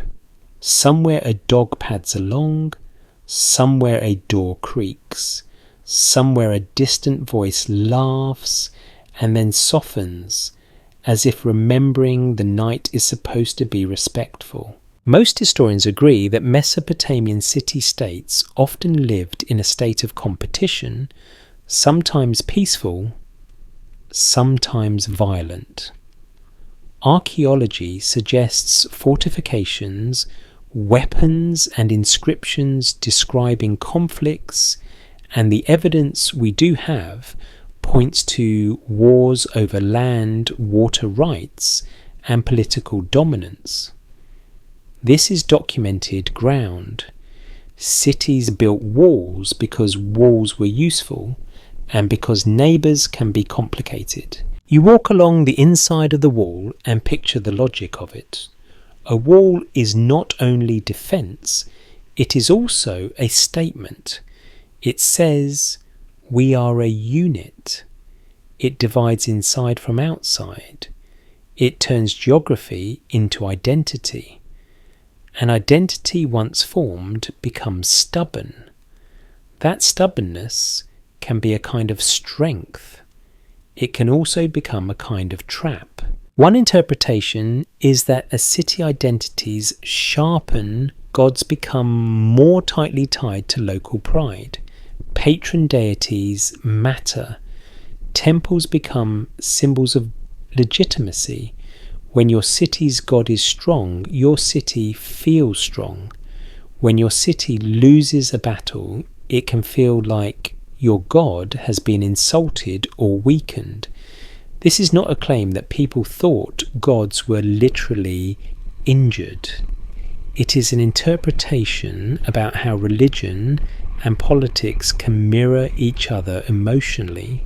Historians still argue whether religion primarily restrained warfare by providing shared norms or inflamed it by intensifying identity and justification, because evidence can be read multiple ways and because both dynamics likely existed at different times. That debate matters. It keeps us from pretending humans have ever been simple. You pass a small shrine built into the wall, a niche where a lamp flickers. Someone has left a tiny offering. It's a quiet reminder that fear and devotion often live in the same room. When conflict threatens, people look for protection. They also look for explanation. Most historians agree that Mesopotamian rulers often framed their victories and building projects in religious language. Archaeology suggests dedicatory inscriptions, temple renovations, and royal claims of divine support. The evidence we do have points to kings presenting themselves as chosen or favoured, sometimes explicitly crediting gods for success. Now imagine a war council in a palace courtyard. Torches burn. A commander points at a map scratched into clay or drawn in sand. Officials argue about water access. Priests speak about omens. A scribe records decisions. And in the centre sits a ruler who needs the city to believe his choices are more than personal ambition. Because if people think he is merely ambitious, they might ask questions. If people think he is divinely guided, questions become less convenient. A careful reading might suggest that this is how gods become entwined with human rivalry. The divine council in myth can start to resemble the human council in the palace. The gods argue because humans argue. The gods punish because humans punish. The gods choose favourites because humans choose favourites. That's interpretation, not certainty, but it fits a common pattern in how cultures create divine mirrors. Now the cinematic what-if slides in calm and precise. What if humanity caused the fall of the Anunnaki by making divine order serve human conflict? If the Anunnaki represent a higher assembly of balance, then turning that assembly into a cheering section for your city is a kind of distortion. Over time, the story strains. If every king claims the gods are on his side, the gods begin to look less like cosmic truth and more like propaganda. Let me rephrase that more carefully. We are not saying ancient people were universally cynical or that religion was only politics. Many were sincerely devout, but it is possible that religious language could be used strategically and that repeated strategic use might shape belief and narrative. A fringe idea proposes that the wars of the gods in some myths preserve memories of real conflicts between powerful factions, possibly even non-human ones, behind the scenes of human history. This theory isn't widely accepted, but it appeals because it turns metaphor into literal plot. If we treat it as a possibility rather than a conclusion, it can function as a dreamy overlay, the thought that the divine arguments reflect something more concrete than social stress. But we keep the solid ground separate from the mist. The solid ground is that cities fought rulers used religious framing, and myths included divine conflict and judgment. The mist is taking those myths as direct factual reports of hidden wars. We are not proving anything tonight, we're following clues. You walk into a neighbourhood where houses cluster close. In a doorway, an older man repairs a broken tool by lamplight. His hands move slowly and carefully, like he has learned that rushing is expensive. A child watches wide-eyed. The tool is simple, but it matters. In a world where conflict can interrupt supply, repairing what you have is survival. Most historians agree that warfare and instability can disrupt agriculture and trade, and that cities responded by strengthening defences and reorganising labour. Archaeology suggests cycles of building and rebuilding, and the evidence we do have points to resilience as a constant requirement. People adapted. They had to. Now, one interpretation is that repeated conflict can harden the way people imagine the divine. If your life is shaped by enemies, you may prefer gods, who are protectors, judges and warriors. You may tell stories where divine order is enforced through force. That doesn't make those stories false. It makes them responsive. Belief can be shaped by what you need from it. Historians still argue whether periods of heightened conflict correlate with changes in religious emphasis in surviving texts, because the survival of texts is uneven and because different genres have different agendas. But it's reasonable to consider that anxiety influences narrative tone. You wander toward a public square where a small crowd gathers around a messenger. He announces news from another city, maybe a treaty, maybe a threat, maybe a demand. The crowd reacts with a low murmur. You feel the collective tension, that shared sensation of a future that might not be stable. In that moment, you can see how easily people might experience the world as governed by distant decisions, not only of kings, but of gods. And you can also see how easily disappointment might grow. If your city loses, what does that mean about your God? If your city wins, what does that mean about your neighbour's God? If every outcome is divine endorsement, then divine endorsement becomes suspiciously convenient. So here's our what if again in a new costume.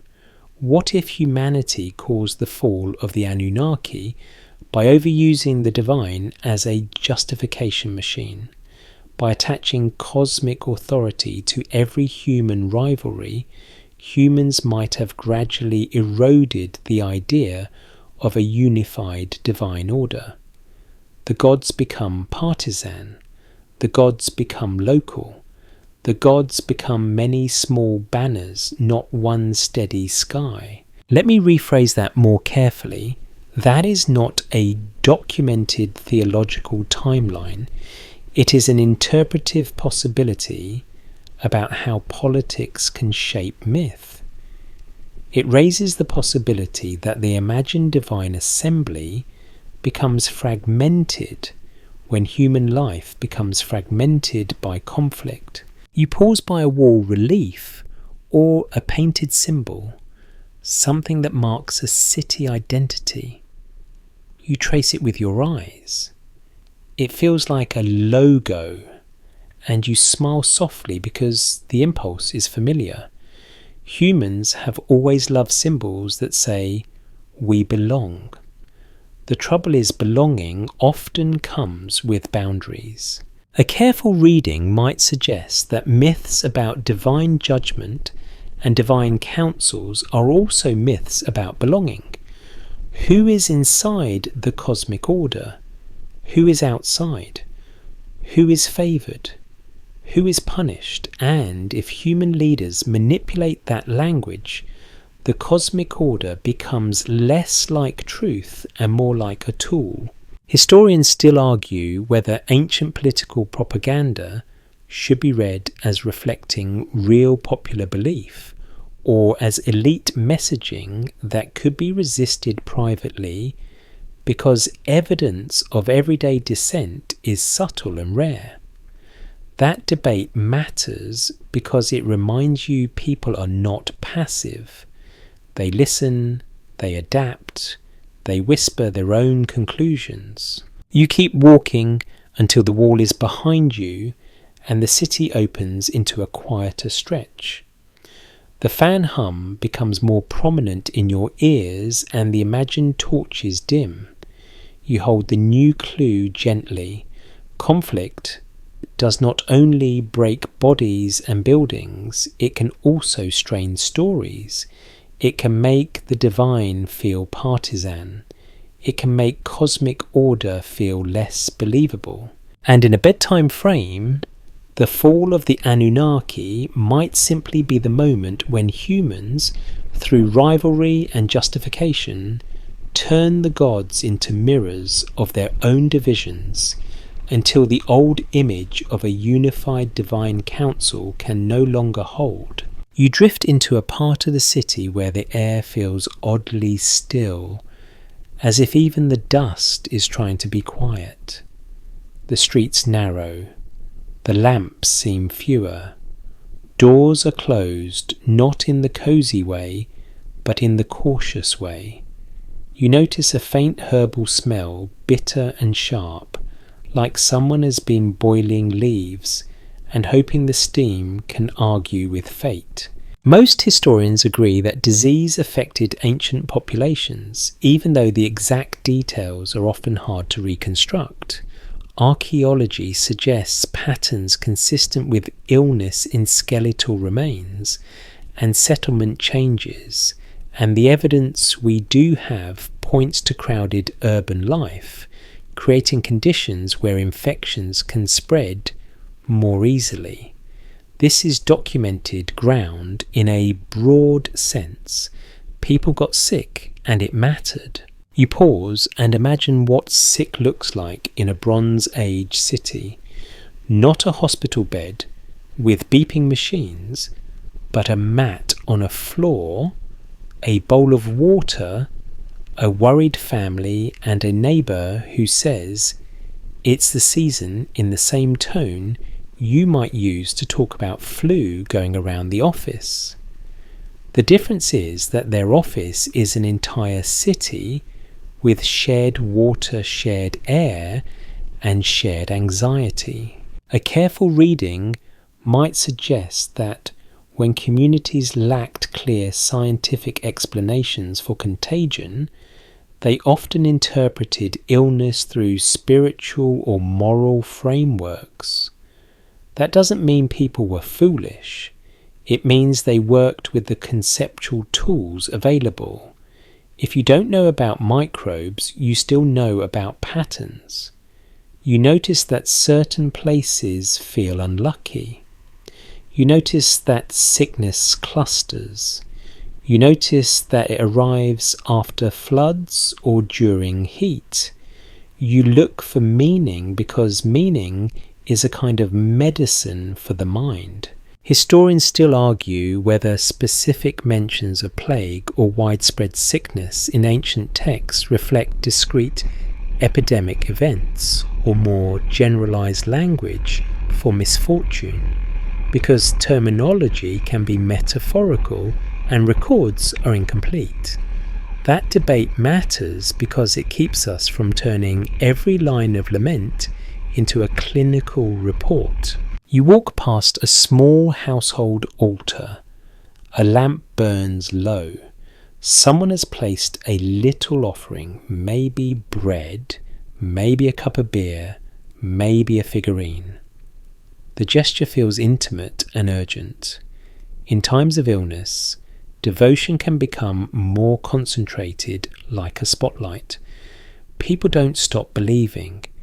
They often believe harder. Most historians agree that ritual and prayer were common responses to misfortune in many ancient societies, and Mesopotamia was no exception.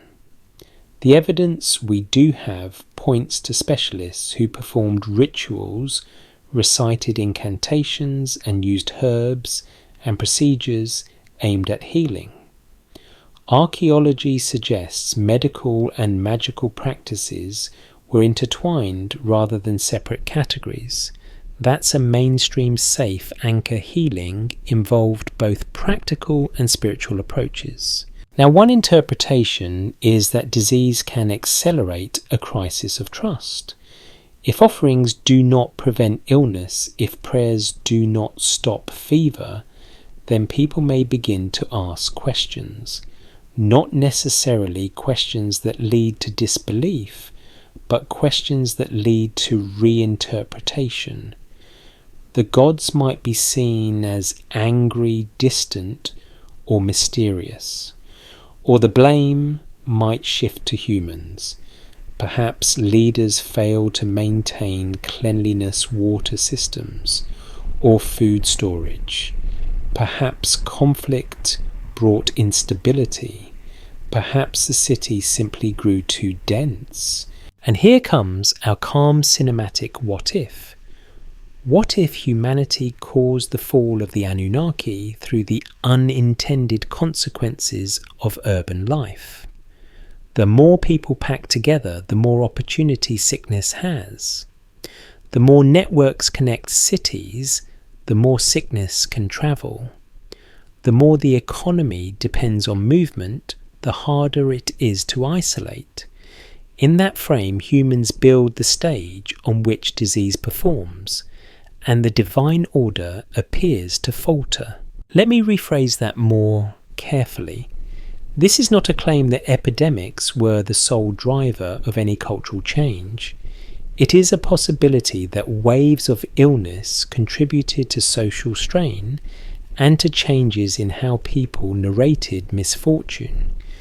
It raises the possibility that divine withdrawal is sometimes a metaphor for the helplessness people feel when sickness spreads. A fringe idea proposes that ancient stories of divine punishment and breath or spirit afflictions might preserve memories of a catastrophic pathogen event introduced from outside, possibly through trade or migration that felt so sudden it seemed supernatural. This theory isn't widely accepted, but it resonates because it matches how humans experience outbreaks: invisible, fast, unfair. If we treat it as a possibility rather than a conclusion, it becomes another dreamlike layer, a way of feeling the terror without claiming a hidden origin. But we keep the solid ground separate from the mist. The solid ground is that disease existed and could spread in dense settlements, and that rituals and treatments were part of the response. The mist is assuming a single dramatic introduced event with a secret cause.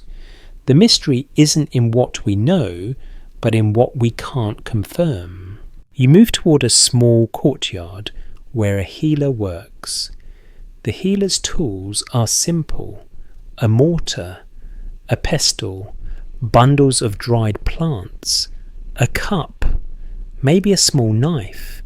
The healer speaks softly, not because the healer is doing ASMR, but because the sick need calm. A family watches with that particular human expression, a mix of hope and fear. The healer applies a poultice, offers a drink, recites words that might be prayer, might be tradition, might be reassurance. In this world, those categories overlap. Most historians agree that ancient medical texts from Mesopotamia include both practical prescriptions and incantations. The evidence we do have points to a system that tried to categorize symptoms and apply treatments even if the underlying theory differed from modern medicine. That is important. People were not passive. They observed. They experimented. They learned. They sought patterns. One interpretation is that this blended approach to healing reflects a broader worldview where the physical and spiritual are not separate compartments. If you are sick, the body suffers, but so does the social fabric. Illness can create fear of neighbours. It can interrupt work. It can reduce rations. It can destabilise leadership. And in that destabilisation, myth can shift. Historians still argue whether ancient urban sanitation and water management practices were sufficient to mitigate disease spread, or whether outbreaks were mostly unavoidable given the environment and technology, because direct evidence is limited and modern analogies can mislead. That debate matters because it reminds you it's easy to judge the past with modern assumptions. Now consider the emotional effect. If your city experiences repeated illness, you might begin to feel that the gods are unreliable, or that the gods are speaking in a language you cannot understand. The divine council becomes less like a stable committee and more like a storm cloud. You perform rituals, but you also start watching human behaviour. Who is clean? Who is careful? Who brings travellers into the city? Who stores grain properly? Who lies about sickness to avoid losing work? These are human dynamics that can shift trust away from the cosmic and toward the communal. And here, the what if lands softly. What if the fall of the Anunnaki is the moment the community begins to realise that divine order does not automatically protect them from the consequences of their own choices? Dense living, shared water, constant movement, stress, conflict. These are not moral failures, they are features of city life. But they create vulnerabilities, and when vulnerabilities are exposed, the old stories must adapt. Let me rephrase that more carefully. This is not an accusation of ancient people being careless. It is a possibility that urbanization changes risk. It raises the possibility that people's relationship to the divine evolves when suffering becomes a recurring, unexplained presence. You walk away from the healer's courtyard and pass a narrow lane where someone has hung herbs above a doorway. You see another doorway marked with a symbol. You feel the city's quiet superstitions like a second layer of architecture. People are trying to control the uncontrollable with small acts. That is deeply human. You do it too. You knock on wood. You refresh a page. You whisper, "Please," at a machine like the machine can hear you. Most historians agree that protective rituals and symbols were common in many ancient cultures, including Mesopotamia. The evidence we do have points to a rich practice of warding off evil, seeking favour, and interpreting signs. One interpretation is that this practice increases when fear increases. Historians still argue whether such rituals reflect widespread popular practice or more specialised knowledge diffused unevenly across society, because evidence is fragmentary and survival is selective. And again, that uncertainty is part of tonight's mood. We hold what we know, we label what we interpret, we let the rest be gentle imagination. The street opens into a small square. The air feels slightly less heavy. You breathe in. The fan hum continues, and you hold this new clue. Disease does not only harm bodies, it can weaken the story that the world is predictable. It can make the divine feel distant. It can force humans to rely more on observation community rules and practical measures. In that sense, humanity's own success at building cities might create the conditions where the old image of divine oversight no longer feels sufficient. And in the quiet, you let that thought settle without fear, not as doom, just as a calm recognition. Sometimes the hardest mystery is not hidden in the sky. It is hidden in the ordinary consequences of living close together. You wander into a neighbourhood where the walls look familiar, but the details feel slightly off, like you walked into your own kitchen and someone quietly rearranged the mugs. The street layout is the same, the mud brick is the same, the lamp light is the same, but the accents in the air have changed. You hear a word you do not recognise. You hear a name spoken with a different rhythm. A child runs past and sings a little rhyme that sounds almost local, almost foreign, like the city is learning a new tongue in real time. Most historians agree that Mesopotamia experienced repeated waves of movement, mixing and political change over long stretches of time.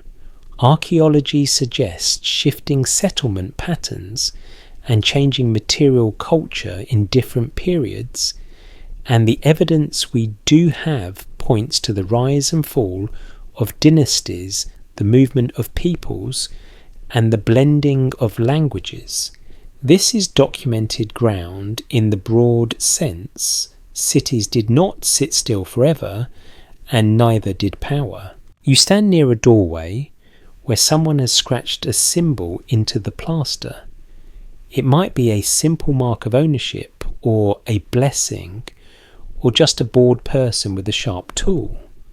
But it makes you notice something important. Identity leaves traces. Sometimes those traces are grand, like monumental inscriptions.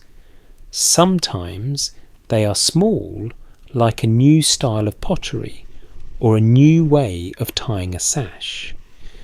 And sometimes, most quietly, identity shifts when a new ruler arrives, and the city must learn to say certain names correctly, whether it wants to or not. Most historians agree that the region saw the emergence of powerful states beyond the earliest city-state period, including the Akkadian Empire under Sargon of Akkad in the 3rd millennium BCE, and later major powers in Mesopotamia. The evidence we do have points to political consolidation, military campaigns, administrative integration, and cultural exchange. This is widely accepted history. There were periods when power centralized beyond a single city, and that changed daily life. Now, one interpretation is that when new rulers arrive, mythology adapts, not because people suddenly abandon old beliefs, but because institutions rewrite emphasis. A new dynasty may elevate certain deities, reinterpret older stories, or align the divine world with the new political order. A careful reading might suggest that shifts in divine hierarchies or divine terminology can reflect shifts in human hierarchy. That is interpretation, not certainty, but it is a reasonable way to connect politics and narrative. Historians still argue whether cultural change in Mesopotamia was driven more by large-scale migrations or by gradual assimilation and internal evolution, because material evidence can be read in multiple ways, and because language and identity do not always move in neat packages. That debate matters because it keeps you from imagining history like a line of dominoes. It is often more like a slow stir in a pot with ingredients mixing unevenly. You walk into a public courtyard where officials are gathered. They speak and you catch half of it. Some words are familiar, some are new. A scribe stands nearby, and you can tell the scribe is working hard because the scribe is now expected to record reality in more than one linguistic flavour. If the scribe had a modern face, it would look like someone being asked to just translate this quickly 5 minutes before a deadline. Most historians agree that Sumerian and Akkadian coexisted for long periods, with Sumerian eventually becoming a learned literary and religious language, even as Akkadian was widely spoken. The evidence we do have points to bilingual texts and the long afterlife of Sumerian in scribal culture. This is an important anchor. Languages can persist as prestige or sacred forms, even when everyday speech shifts. Now imagine what that does to divine names and divine categories. When language changes, nuance changes. A name can pick up new associations. A title can shift. A term can become broader or narrower.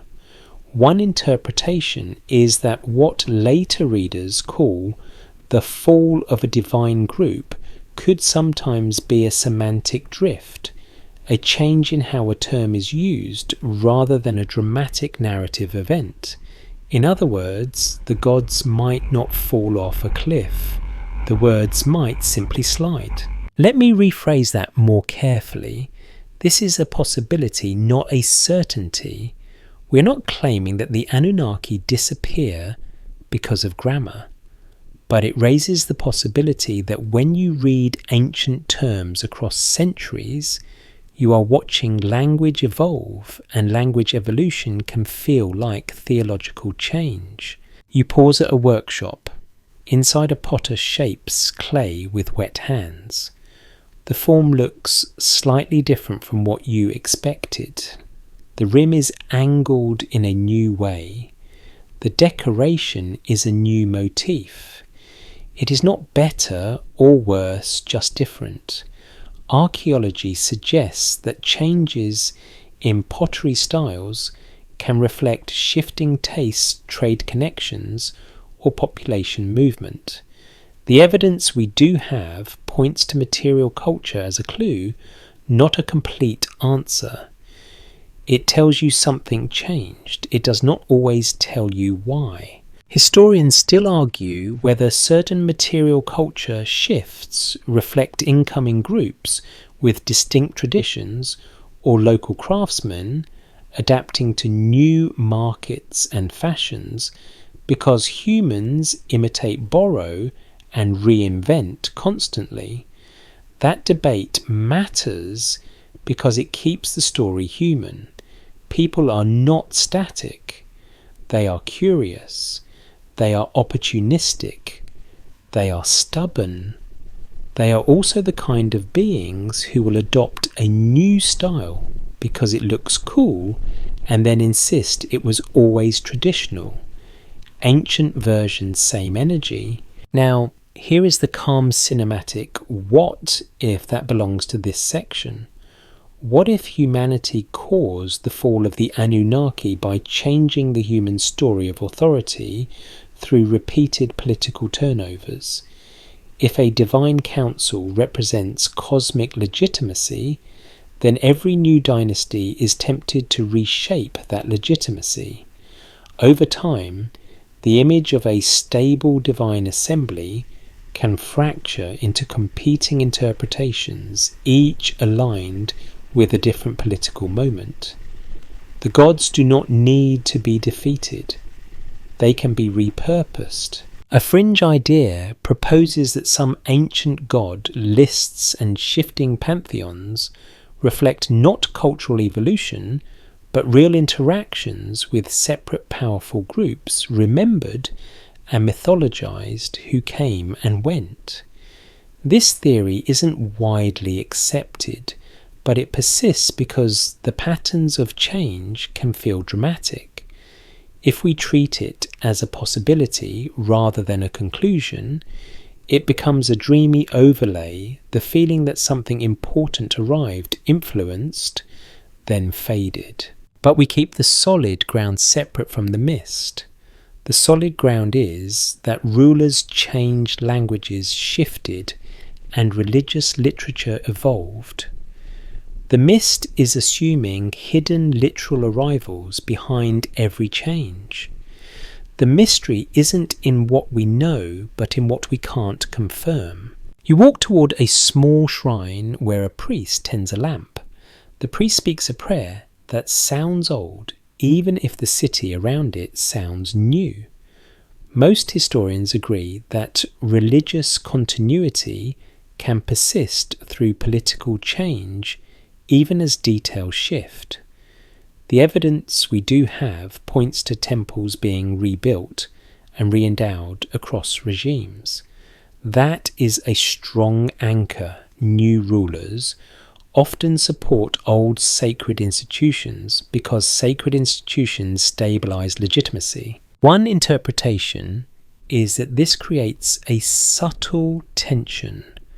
The temple carries memory. The palace carries power. When power changes hands, memory must negotiate. Sometimes memory resists, sometimes it adapts, sometimes it becomes ceremonial, holding old forms, even when the lived world has changed. That is not cynical, it is how continuity works. Historians still argue whether shifts in divine emphasis in surviving texts reflect real popular belief changes or mainly elite-sponsored theology, because texts often survive from institutional contexts rather than everyday speech. That debate matters because it reminds you that the common person might keep praying in their own way regardless of who sits on the throne. You pass a group of children playing in a dusty lane. They shout, they laugh, they make up rules, they break them. They argue, they reconcile, all within 30 seconds. One child uses a word that sounds foreign to another, and they pause, then shrug, then copy it. That is how language spreads. Not through decrees alone, but through imitation. If you ever wondered how empires actually change daily life, sometimes it is just kids borrowing each other's slang. History is not always dramatic. Sometimes it is just contagious vocabulary. Now let the what if settle into a soft, believable shape. What if the Anunnaki fall is experienced as a cultural shift, where the old divine categories become less central, not because people stop caring about gods, but because the political and linguistic landscape keeps reorganizing? Humanity creates a world where legitimacy is constantly renegotiated. And when legitimacy is constantly renegotiated, even the heavens feel like they are in committee forever. Let me rephrase that more carefully. This is not a claim that ancient people viewed theology as politics. It is a possibility that political turnover and cultural blending influence which divine stories are emphasized, preserved, or transformed. You stop near a wall where someone has painted a simple sign, maybe a shop symbol. The brush strokes look confident. The style feels slightly new. You inhale the faint scent of pigment and dust. You feel the city continuing, adjusting, absorbing. Power changes, speech shifts, rituals persist. And in the long arc of that process, the divine world on the page can also change shape. So if humanity caused the fall of the Anunnaki in our bedtime frame, perhaps it happened through countless small handoffs. A new ruler promoting a new story, a new language nudging meanings, a new generation learning different words for the same sky. Not a collapse, but a relabeling. Not a defeat, but a transformation. The gods remain, but their arrangement is no longer the same because humanity keeps rewriting the map of belonging. You walk into a room that feels like it has been waiting for you. Not spooky waiting, just the patient waiting of a library.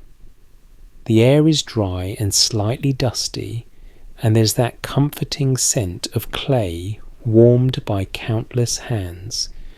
A shelf holds tablets, some whole, some chipped, some repaired with careful respect.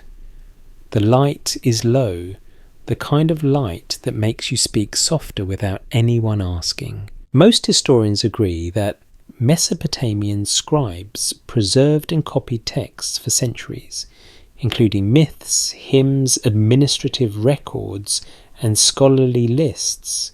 Archaeology suggests libraries and archives existed in various forms, and the evidence we do have points to a scribal culture that valued transmission. That's the documented anchor texts were collected, taught and recopied, and that shaped what survived. You pick up an imaginary tablet and feel its weight. It is heavier than a book, smaller than your hand, and it holds more human intention than you might expect. Writing pressed into clay is not gentle. It is decisive. Each wedge is a choice. Each copied line is a vote for what should be remembered. Most historians agree that the term Anunnaki appears in Mesopotamian literature, though its usage and implications can vary across texts and periods. The evidence we do have points to it being associated with a group of deities in the broader pantheon, sometimes linked to the underworld or divine assembly, depending on context. This is where we keep our feet steady. The word is real in the texts. What the word means in any one place can be complicated. A careful reading might suggest that later interpretations of Anunnaki often reflect modern curiosity as much as ancient intent. When you encounter a powerful sounding ancient term, your mind wants to make it central, like the title character of the whole story. But ancient literature is not always organized that way. Sometimes a term is important in one genre and less emphasized in another. Sometimes a divine group is invoked for a ritual purpose. Sometimes names shift by region. Historians still argue whether Anunnaki should be understood as a consistent fixed category across Mesopotamian religion or as a fluid label whose meaning shifted with time, place, and genre because the textual evidence is diverse and the tradition spans long periods. That debate matters because it warns you against treating one word as a stable badge. You set the tablet down and notice another object in the archive, something even more revealing. A list, a god list, a catalogue of names and roles arranged with the tidy ambition of someone trying to make the divine world behave like an inventory. Most historians agree that Mesopotamian scholars compiled lists and classifications as part of scribal learning. The evidence we do have points to intellectual traditions that loved ordering the world. Now, one interpretation is that when you start listing and classifying the gods, you change how the gods feel. A god in a story can be wild and unpredictable. A god in a list becomes a category. A council of gods becomes a chart. That doesn't make it less sacred. It makes it more legible. And legibility can feel like control. Let me rephrase that more carefully. This is a possibility, not a certainty. We are not claiming that scribes disenchanted the divine by making lists, but it raises the possibility that the human impulse to categorize could subtly reshape religious imagination, especially among elites who learned the gods through texts as much as through lived ritual. Now the cinematic what if arrives in a clean, quiet way. What if humanity caused the fall of the Anunnaki, not by any external event, but by an internal shift in interpretation? What if the fall is the moment when a divine group becomes more of a scholarly concept than a lived presence? The gods remain in temples and prayers, but the way they are talked about becomes more technical, more academic, more like theology than like storytelling. If you treat it as possibility rather than conclusion, it becomes a very human idea. Humans preserve what they value, but preservation changes what it preserves. A song sung by a grandmother feels different when it is written down. A myth told in a courtyard feels different when it is copied in a school. The words can be the same, but the vibe changes. And yes, vibe is a perfectly valid scholarly term at bedtime, and nobody can stop me. Most historians agree that scribal education involved copying standard texts, practicing signs, and learning lists. The evidence we do have points to exercises and repetition, which suggests that certain compositions became canonical in a practical sense. Not canon like a modern religion's fixed scripture, but canon as in widely taught and recopied. Historians still argue whether the prominence of particular myths in surviving collections reflects their popularity among the broader public or mainly their usefulness for scribal training, because survival is biased toward what was copied and archived. That debate matters because it reminds you what we have is not necessarily what everyone cared about, but what institutions preserved. You lean closer to a tablet that contains a mythic scene, a divine council, a judgment, a decree. You can almost hear the rhythm of the lines, the ceremonial pace.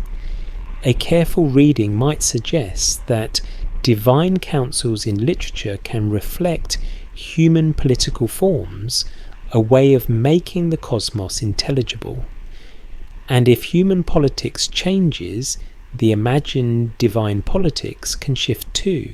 Now, here is where the modern fringe enters softly labelled.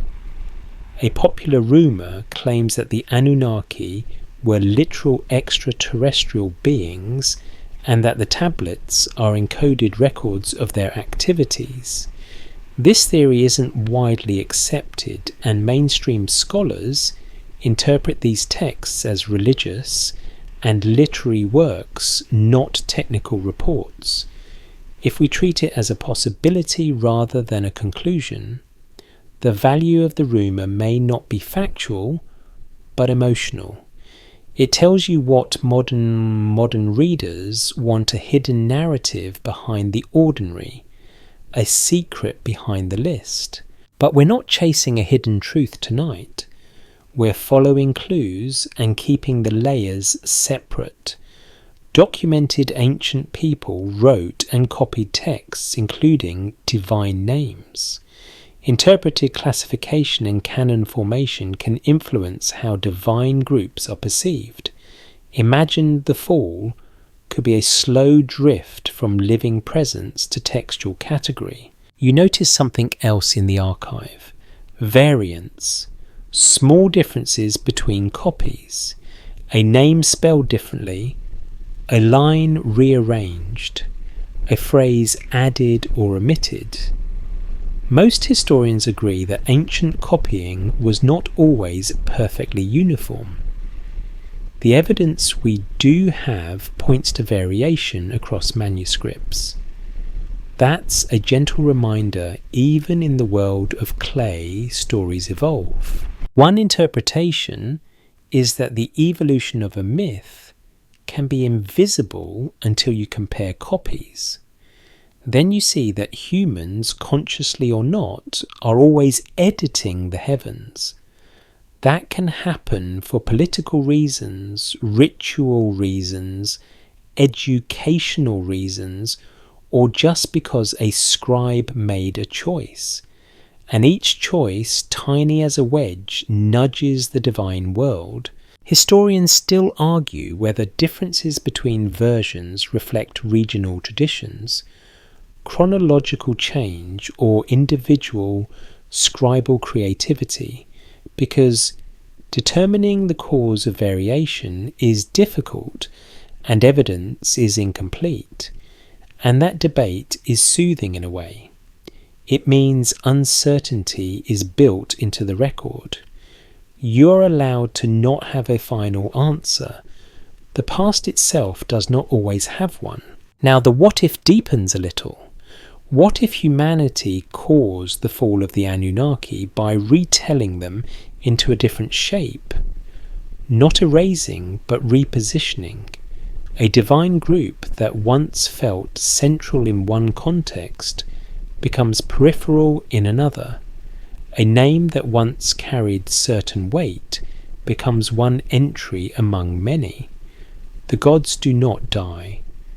They become reorganized. Let me rephrase that more carefully. This is not a claim about a specific timeline where the Anunnaki become less important. It is a possibility that the prominence of certain divine categories changed across time, and that modern readers lacking full context may perceive those shifts as dramatic. You set the tablet down gently and step back. The archive is quiet, but it is not dead. It is full of choices, full of human hands deciding what the next generation will inherit. And that is the clue. This section offers sometimes the fall of a divine idea happens not in the sky, but in the classroom, not in a battle, but in a curriculum, not in fire, but in filing. You breathe out slow. The fan hum fills the silence like distant wind, and you let the thought settle softly. Humanity does not only build walls and canals. Humanity builds meanings, then copies them, then changes them by copying. And in that long, careful process, even a name as heavy as Anunnaki can shift not through collapse, but through interpretation. You step out of the quiet archive into a different kind of night, one that feels less like ancient dust and more like modern glow. The sky is still dark above you, but the air around you carries an invisible hum, like a distant screen warming up. You can almost feel it, that late hour mood where your brain starts clicking through tabs you never meant to open. A question pops up, then another, then suddenly you are standing at the edge of a very modern doorway, looking in on a very old world and wondering how much of that world is being reshaped by the way you are looking at it. Most historians agree that Mesopotamian myths are religious literature, shaped by ritual politics and poetic tradition. The evidence we do have points to stories written in specific cultural contexts, with gods who function as symbols, forces and personalities, in a worldview that is not modern science and not modern fiction either. That is the solid ground. The texts are real, the culture is real, and the stories are complex. Now, one interpretation is that modern readers sometimes treat ancient texts like puzzle boxes designed for us, rather than like works made for their own time. A careful reading might suggest that the biggest gap is not in the clay, but in the expectations we bring. If you arrive expecting a hidden technical report, you will start translating metaphor as machinery. If you arrive expecting a moral lesson, you will start translating cosmic drama as ethics. The same line can look like different worlds depending on the lens. And here is where the fringe lens enters, softly labelled and safely held. A fringe idea proposes that the Anunnaki were literal extraterrestrial visitors, and the ancient stories preserve accounts of advanced beings interacting with early humanity. This theory isn't widely accepted, but it remains popular because it offers a clean, dramatic explanation. It turns divine names into job titles. It turns temples into landing pads. It turns myth into something that feels like history with special effects. If we treat it as a possibility rather than a conclusion, we can explore why it feels compelling without pretending it is proven. The pull is emotional. It offers a sense of hidden order. It gives you characters with clear motives. It makes the past feel like a thriller instead of a long, messy human experiment in farming paperwork and trying to keep water in the canal. Most historians agree that extraordinary claims require strong evidence, and archaeology tends to move carefully, building conclusions from material remains and comparative context. The evidence we do have does not include unambiguous artifacts that clearly indicate alien technology in Bronze Age Mesopotamia. That does not mean you cannot imagine. It means the documented layer stays modest. The mystery isn't in what we know, but in what we can't confirm. Now let your imagination do what it does best, but keep its feet on the floor. You walk through a reconstructed street in your mind. You see mud brick reed, Matt's pottery seals. Everything looks handmade, repaired, reused and managed, with the practical genius of people who cannot run to a store for replacement parts. If a spaceship did appear, it would be the most awkward mismatch in the world. You can picture an alien landing and immediately asking, "Where is your charging port?" and the locals replying, "We have barley." That is your first light joke for the night, and it also makes a point. The material culture we see is deeply human in its constraints and solutions. One interpretation is that the ancient astronaut idea sometimes reflects a modern discomfort with gradual human development. It can feel unsatisfying to accept that cities emerge through long sequences of irrigation, administration, trade, and social negotiation. It is more exciting to picture an external spark, but excitement is not evidence. Still, excitement can be a clue to what modern culture is craving, especially in late night hours when you want the universe to whisper a secret directly to you. Historians still argue whether the most dramatic mythic motifs like divine councils and creation stories are best understood as theological statements, political metaphors, or literary traditions shaped by multiple influences, because myth works on several levels at once, and the surviving record is incomplete. That debate matters here because it offers a mainstream safe alternative to the fringe lens. You do not need aliens to explain why a society imagines powerful beings who set order. Human societies do that all the time. Now it is possible that some ancient descriptions sound strangely concrete. People mention shining radiance, loud voices, thrones descending objects of power. A careful reading might suggest these are poetic strategies, not engineering diagrams. Ancient literature often uses vivid imagery to convey authority and awe. When a god is described as shining, it might be about holiness, not hardware.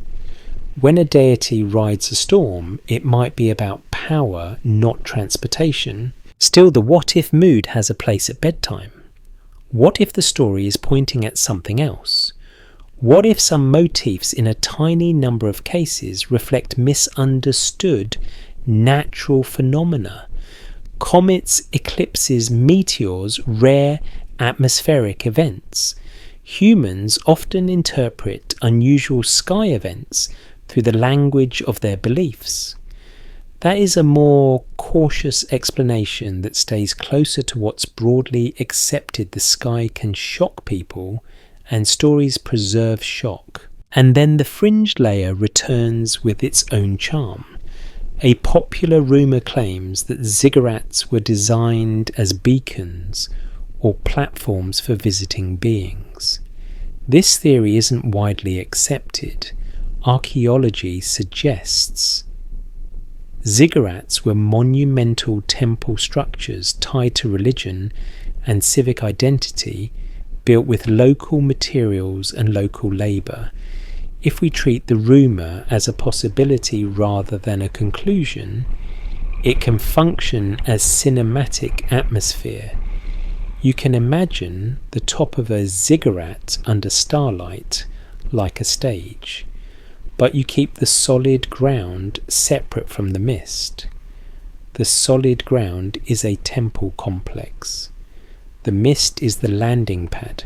Here is your second light joke, delivered gently like a pillow being fluffed. If aliens really visited, they would have taken one look at the scribes and left immediately, because nobody travels across the stars to fill out intake forms in triplicate. The joke lands because paperwork is universal and because the Mesopotamians were truly excellent at it. Now consider the Anunnaki question in this modern context. What if humanity caused the fall of the Anunnaki, not in ancient time, but in modern interpretation? What if the fall is the moment ancient gods get pulled out of their cultural home and dropped into a new genre? Not religion, not literature, but speculative history.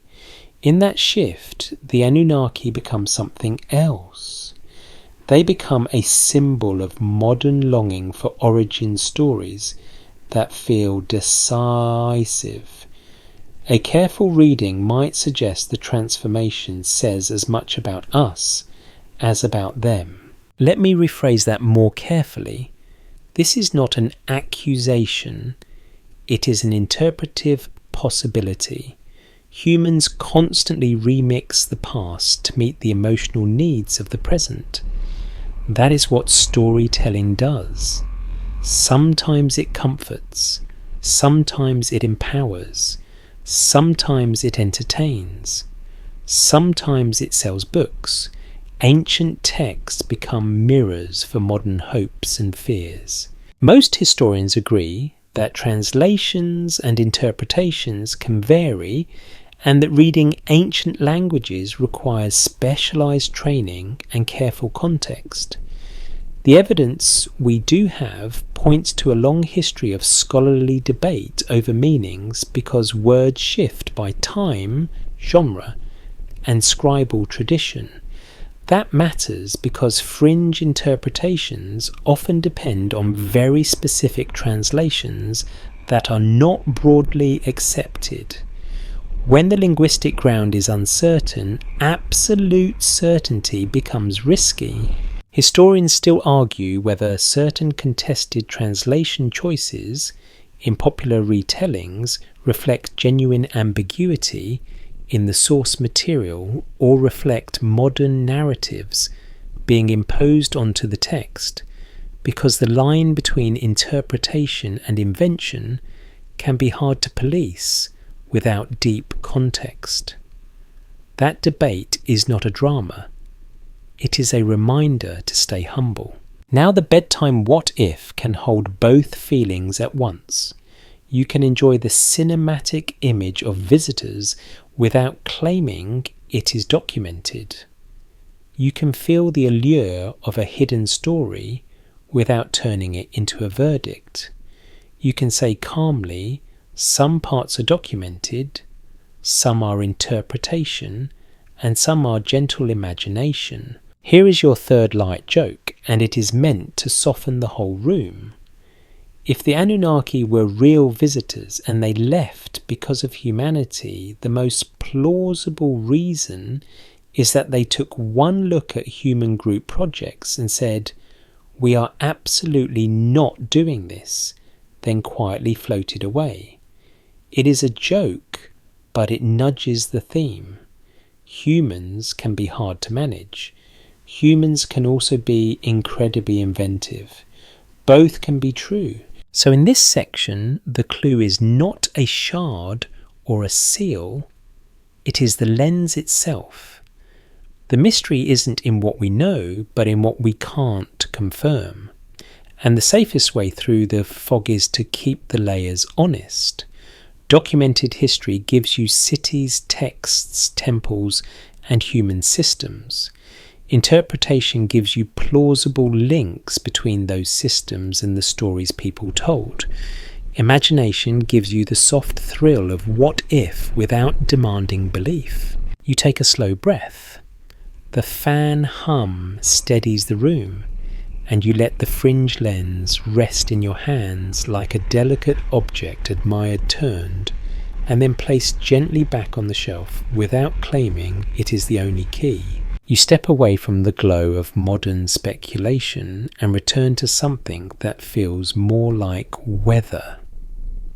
Not the kind that shows up as an icon on your phone, but the kind that lives in your bones. The night air in your imagination shifts, and you can sense a wider sky pressing down on the land, a sky that is not hostile, just indifferent in the calm way that nature often is. Somewhere beyond the city walls, the fields stretch out, and you can almost hear them asking the same question they always ask: will there be enough? Most historians agree that ancient Mesopotamian societies faced environmental variability, including changes in rainfall patterns, river behaviour, and episodes of drought. Archaeology suggests periods of stress and reorganization in settlement patterns, and the evidence we do have points to the fact that climate and environment were always part of the story, even when human politics tried to pretend otherwise. This is solid ground. People depended on water and crops, and those dependencies created vulnerability. You walk out to the edge of the cultivated land. In your mind, the barley is thinner here. The soil is harder. The wind feels dustier. It is the kind of wind that gets into everything, the kind that makes you squint and makes the world feel brittle. You can imagine a farmer standing in this wind, staring at the sky with a frustration that is both ancient and timeless. It is the same frustration you feel when you plan your whole day and then the universe rains on it. One interpretation is that when environmental stress increases, human systems become more fragile. Rations shrink. Labour demands feel heavier. Conflict becomes more likely. Trade feels riskier. A careful reading might suggest that myths about divine displeasure or divine withdrawal can reflect this fragility. When things go wrong, people seek a narrative strong enough to hold the fear. Historians still argue whether major periods of Mesopotamian contraction are best explained primarily by climate-driven drought, by political upheaval, or by economic and social factors interacting together, because different regions show different patterns and the evidence is incomplete. That debate matters because it keeps the story honest. No single cause gets to be the villain of the whole millennium. Now imagine an administrative meeting in a temple or palace. It is not glamorous. It is tense. Officials discuss grain stores. They debate water allocation. They consider imposing extra labour for canal maintenance. The scribe writes and the stylus scratches with that steady sound of decisions becoming permanent.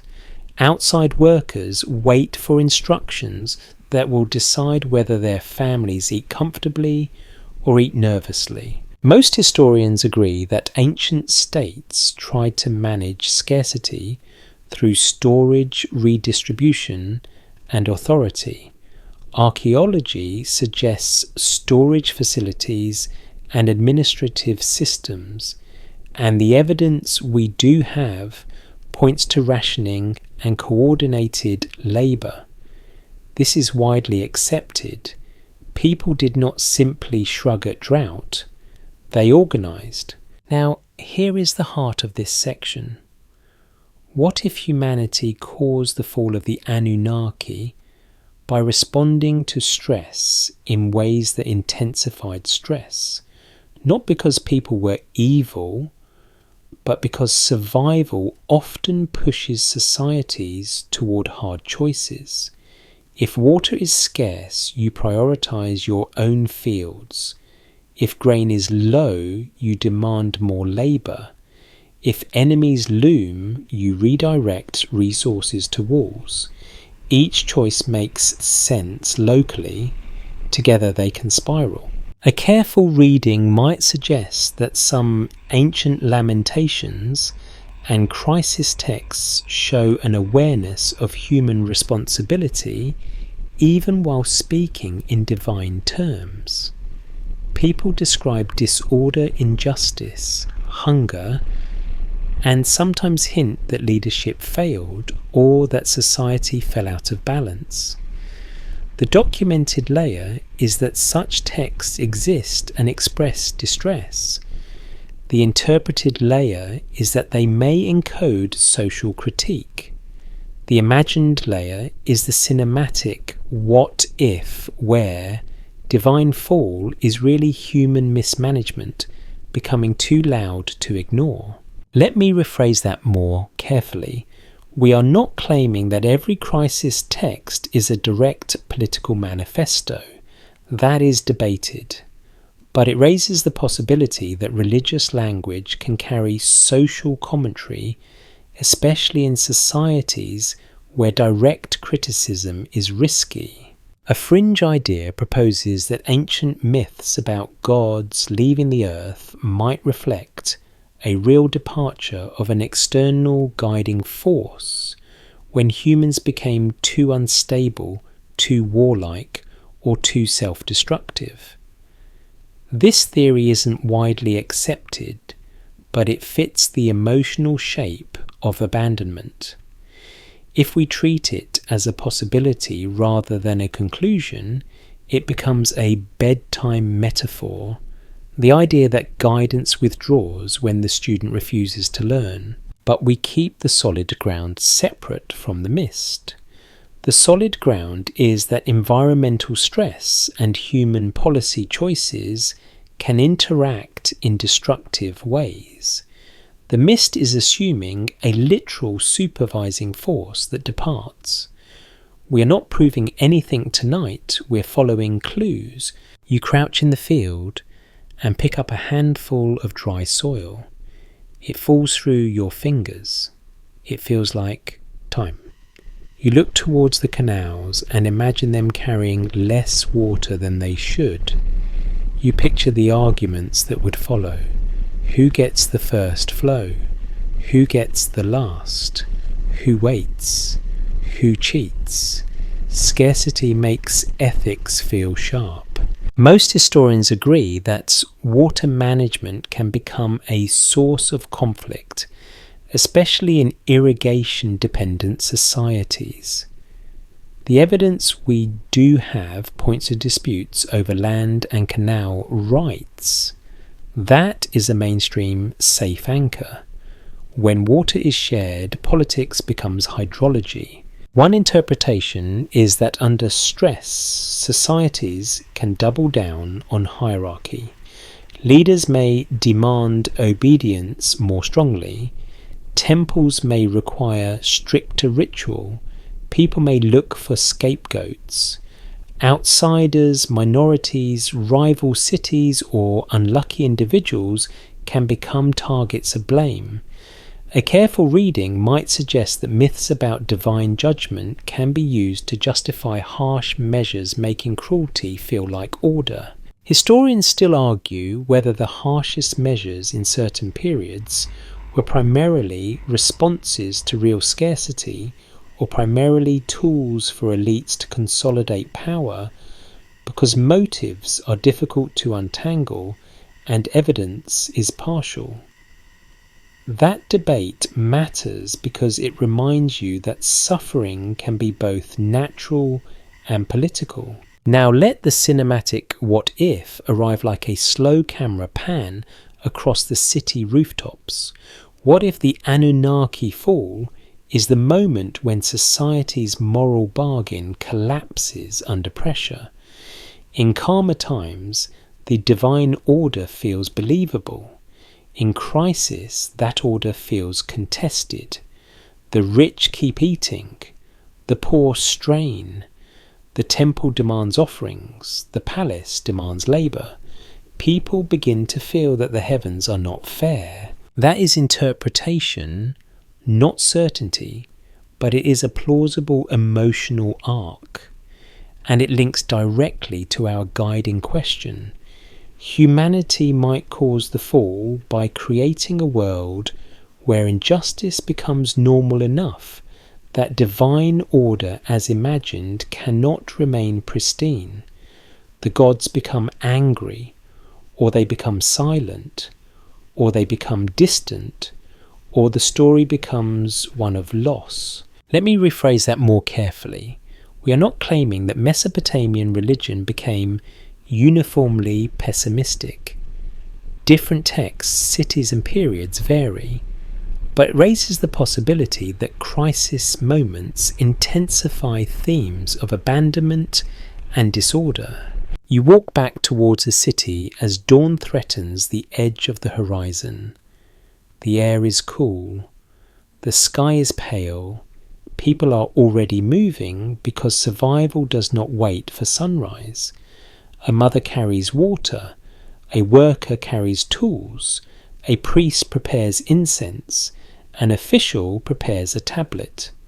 The city is a machine made of humans, and that is your clue. The divine may be imagined as above, but the consequences are always here in hands and feet and policies and canals. So if humanity caused the fall of the Anunnaki in our bedtime frame, perhaps it happened through a feedback loop. Stress creates harsh policy. Harsh policy creates more stress. Trust erodes. Stories shift. The gods, as symbols of order, begin to feel like they have failed when really the system has. Historians still argue whether the most important turning points in Mesopotamian history should be framed as collapses, transformations, or simply reorganizations, because the archaeological record often shows continuity alongside change. That debate is comforting. It means nothing simply ends.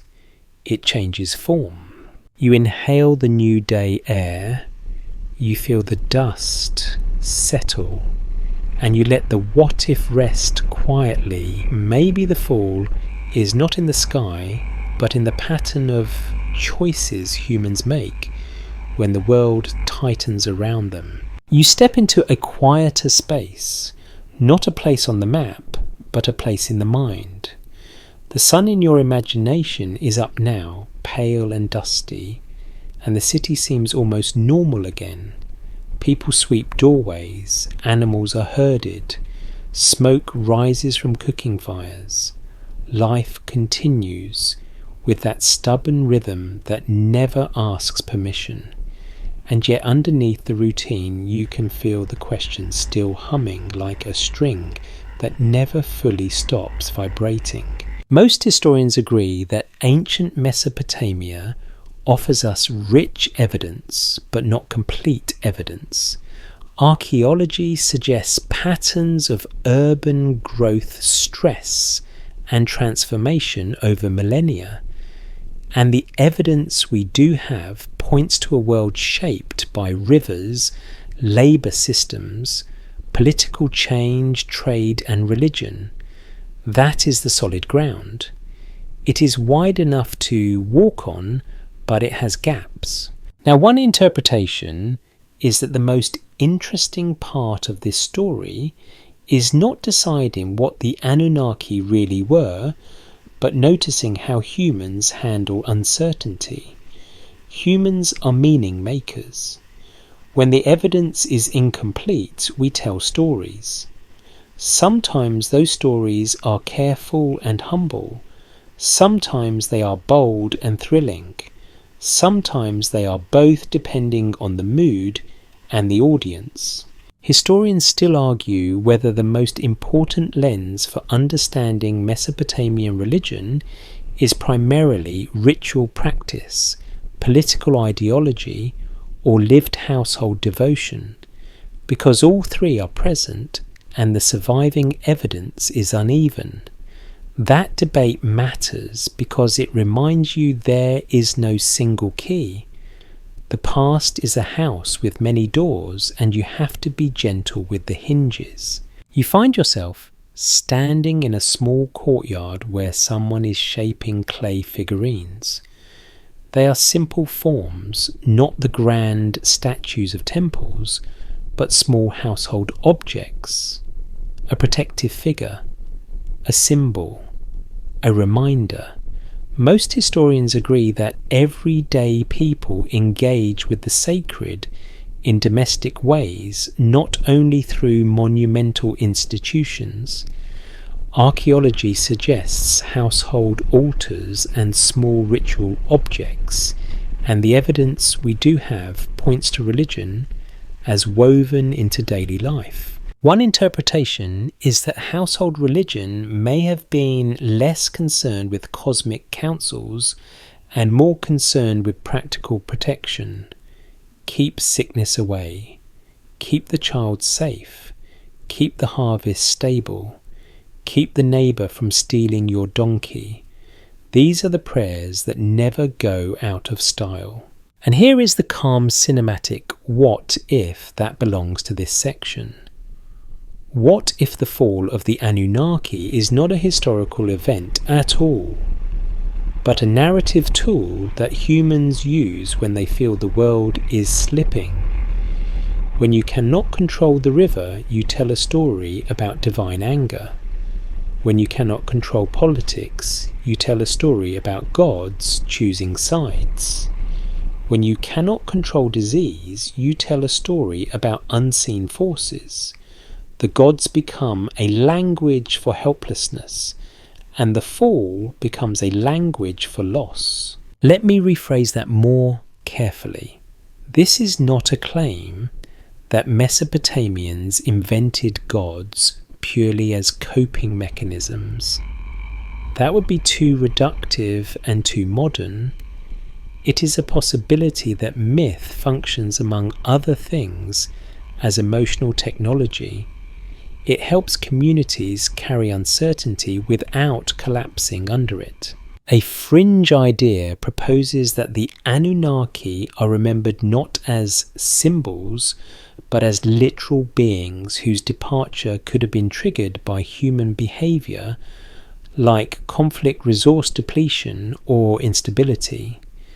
This theory isn't widely accepted, but it persists because it offers a moral narrative with a clear consequence. If we treat it as a possibility rather than a conclusion, it becomes a bedtime parable when humans mishandle power guidance withdraws. But we keep the solid ground separate from the myths. The solid ground is that human choices and environmental pressures shape societies, and stories often reflect those pressures. The mist is assuming a literal withdrawal of external overseers. The mystery isn't in what we know, but in what we can't confirm. You walk through the city again, but now you look at it differently. Not as a stage for gods, but as a system. Water grain, labour, leadership, trust. When any of these parts strain, everything strains. One interpretation is that divine order is a poetic way of talking about system stability. When the system is stable, the gods feel near. When the system becomes chaotic, the gods feel distant. Historians still argue whether ancient people perceive systemic causality in a way comparable to modern thinking, because their texts often frame causality theologically rather than mechanically. That debate matters because it keeps you from projecting modern categories too strongly. Still, it's possible that practical experience taught people some clear cause and effect, even if they expressed it through divine language. Now consider the story we've been walking through across these sections as a kind of gentle map. There are mainstream anchors: urbanization, irrigation, temple economies, trade networks, conflict, disease, political change, scribal preservation. There are interpretation angles, how those realities might have influenced myth and belief. There is the what-if mood, the idea of a fall caused by human actions, not as a claim, but as a cinematic lens. So in this section, you take a breath and ask a bigger question. What would it mean for a society if its strongest symbols of cosmic stability began to feel less stable? Not because the sky changed, but because life changed. You pause at a temple door. The door is heavy. The threshold is worn. Thousands of feet have crossed it. Inside, the air smells of incense and old plaster. A priest moves quietly, maintaining ritual, as if ritual itself is a bridge. Most historians agree that rituals can provide continuity through upheaval. The evidence we do have points to temples enduring across political changes often supported by new regimes. That is solid ground. Sacred institutions can outlast kings. One interpretation is that when rituals persist through chaos, they can either reinforce belief or highlight tension. If the ritual continues but the harvest fails, the mind asks why. If the prayer is spoken but the city suffers, the mind shifts toward new explanations. That's not disbelief, that's adaptation. Historians still argue whether apparent shifts in Mesopotamian theology represent deep changes in popular belief, or simply changes in what texts were produced and preserved, because the record is shaped by institutions. That debate matters because it reminds you you are peeking through a keyhole. You see enough to wonder, you do not see everything. Now the cinematic what if becomes very quiet. What if humanity caused the fall of the Anunnaki by becoming too complicated for its own myths? Not because myths are weak, but because humans kept building layers, more administration, more trade, more conflict, more hierarchy, more mobility. The divine council as an image may have once offered a sense of ordered oversight, but as life became more chaotic, that image might feel less satisfying. People may shift toward more personal devotion, toward protective rituals, toward local spirits, toward practical measures, or toward new interpretations of the old gods. Let me rephrase that more carefully. This is not a claim that the Anunnaki became irrelevant. It is a possibility that the prominence and emotional function of certain divine categories changed as society changed. You sit for a moment in the shade of a wall. You feel the grit under your fingers. You listen to the ordinary sounds of the city. A pot clinks. A child laughs. A donkey brays like it has been personally wronged by existence. The world is still here. That is the calm truth of history. Even when stories say the gods withdrew, people still cooked dinner. And here is your third light joke for this section, soft and sleepy. If the gods ever did leave, they probably left because they got tired of humans asking for signs and then ignoring the signs. The joke lands because you know it is true of humans.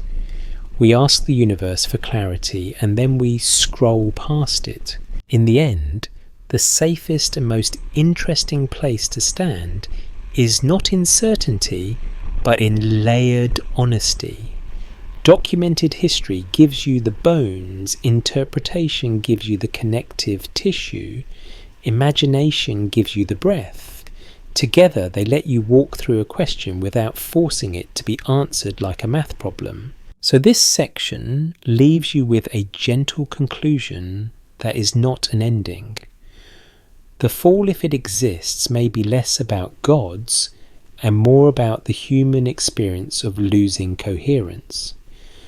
When the system strains, the symbols strain. When the symbols strain, stories change.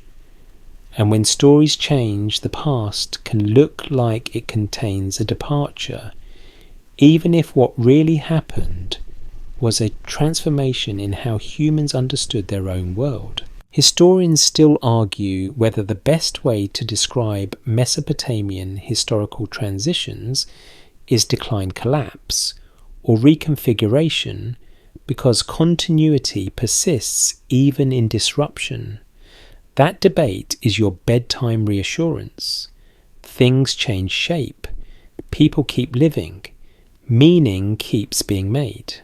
You stand up and dust your hands. The city's sounds soften again.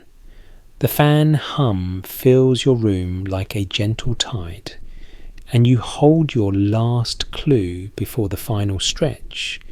The fall of the Anunnaki might be a mirror reflecting not a single event, but the slow evolution of human responsibility. You walk out of the courtyard and into a softer hour, the kind where even busy places seem to pause. The light in your imagination is late honeyed low on the walls. Shadows stretch out like long sighs. The city feels less like a machine and more like a living thing settling down, easing its weight onto the earth. Most historians agree that what we call Mesopotamia is not one story with one ending, but a long sequence of transformations. Archaeology suggests cycles of growth, contraction, migration, rebuilding and reinvention. The evidence we do have points to remarkable continuity alongside dramatic change.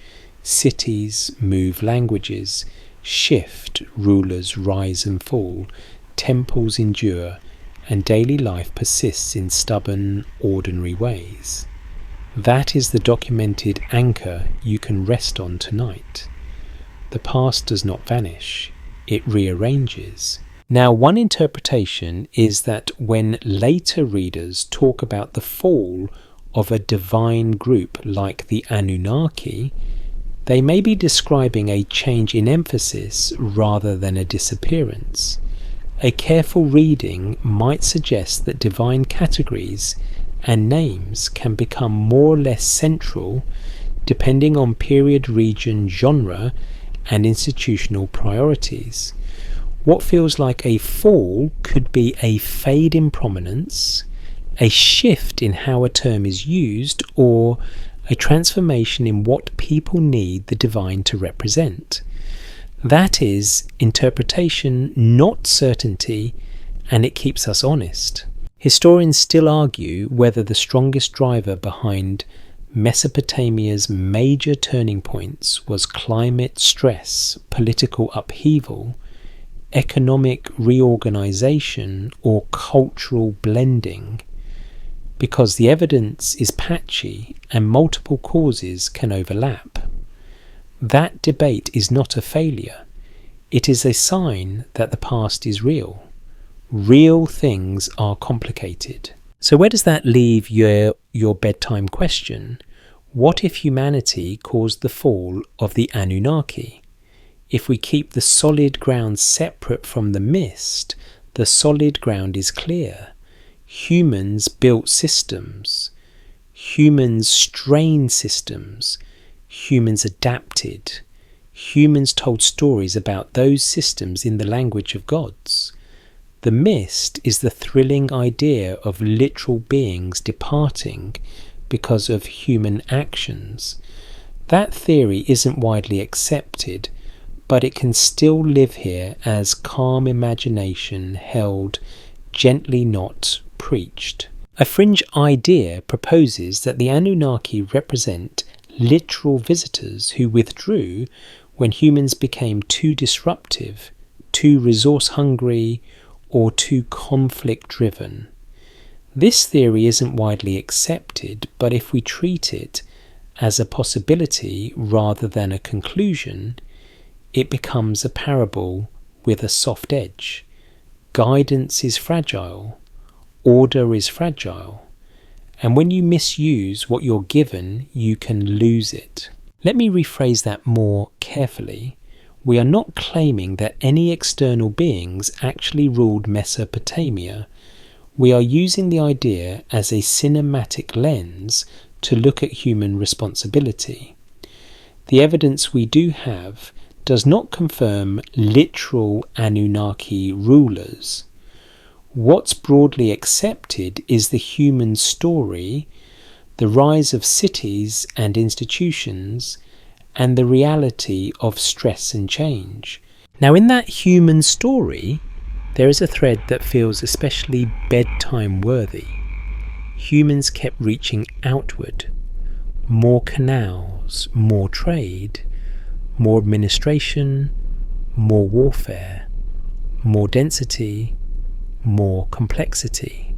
One interpretation is that complexity can feel like abandonment because when causes become tangled, the old simple stories lose their grip. You can still believe, but belief changes shape. It becomes more personal or more procedural. It becomes more protective or more philosophical. It becomes more humble or more anxious. Historians still argue whether changes in religious emphasis across Mesopotamian history reflect genuine shifts in popular belief or primarily shifts in elite theology and textual preservation, because the surviving record favours institutions. That debate is your reminder that you are hearing echoes, not full conversations. But even echoes can tell you something. They tell you what kinds of voices were recorded, what kinds of worries were named, what kinds of order people longed for. So if you want a calm, credible answer to your bedtime, what if it may be this? Humanity can cause the fall of a divine image by changing the conditions that made the image feel true. When the world is local, a council of gods can feel like a stable mirror of society. When the world becomes networked and stressed, that council can feel fragmented. When injustice grows divine, order feels questioned. When disasters recur, trust strains. When language shifts, meaning shift. None of this requires the gods to vanish. It requires humans to change. Let me rephrase that more carefully. This is not a verdict about ancient faith. It is a possibility about storytelling and psychology. It raises the possibility that the fall is a human experience, the moment a symbol no longer holds the same comfort. Now let the final imagery soften. You walk toward the edge of the city where the land opens and the sky widens. You sit on a low rise where you can see both the dark line of the river and the faint geometry of fields.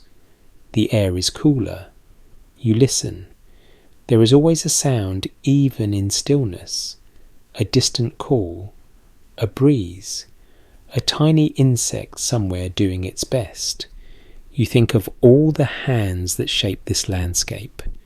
Diggers, scribes, priests, merchants, mothers, children, people who never expected anyone in a far future to wonder about them at bedtime.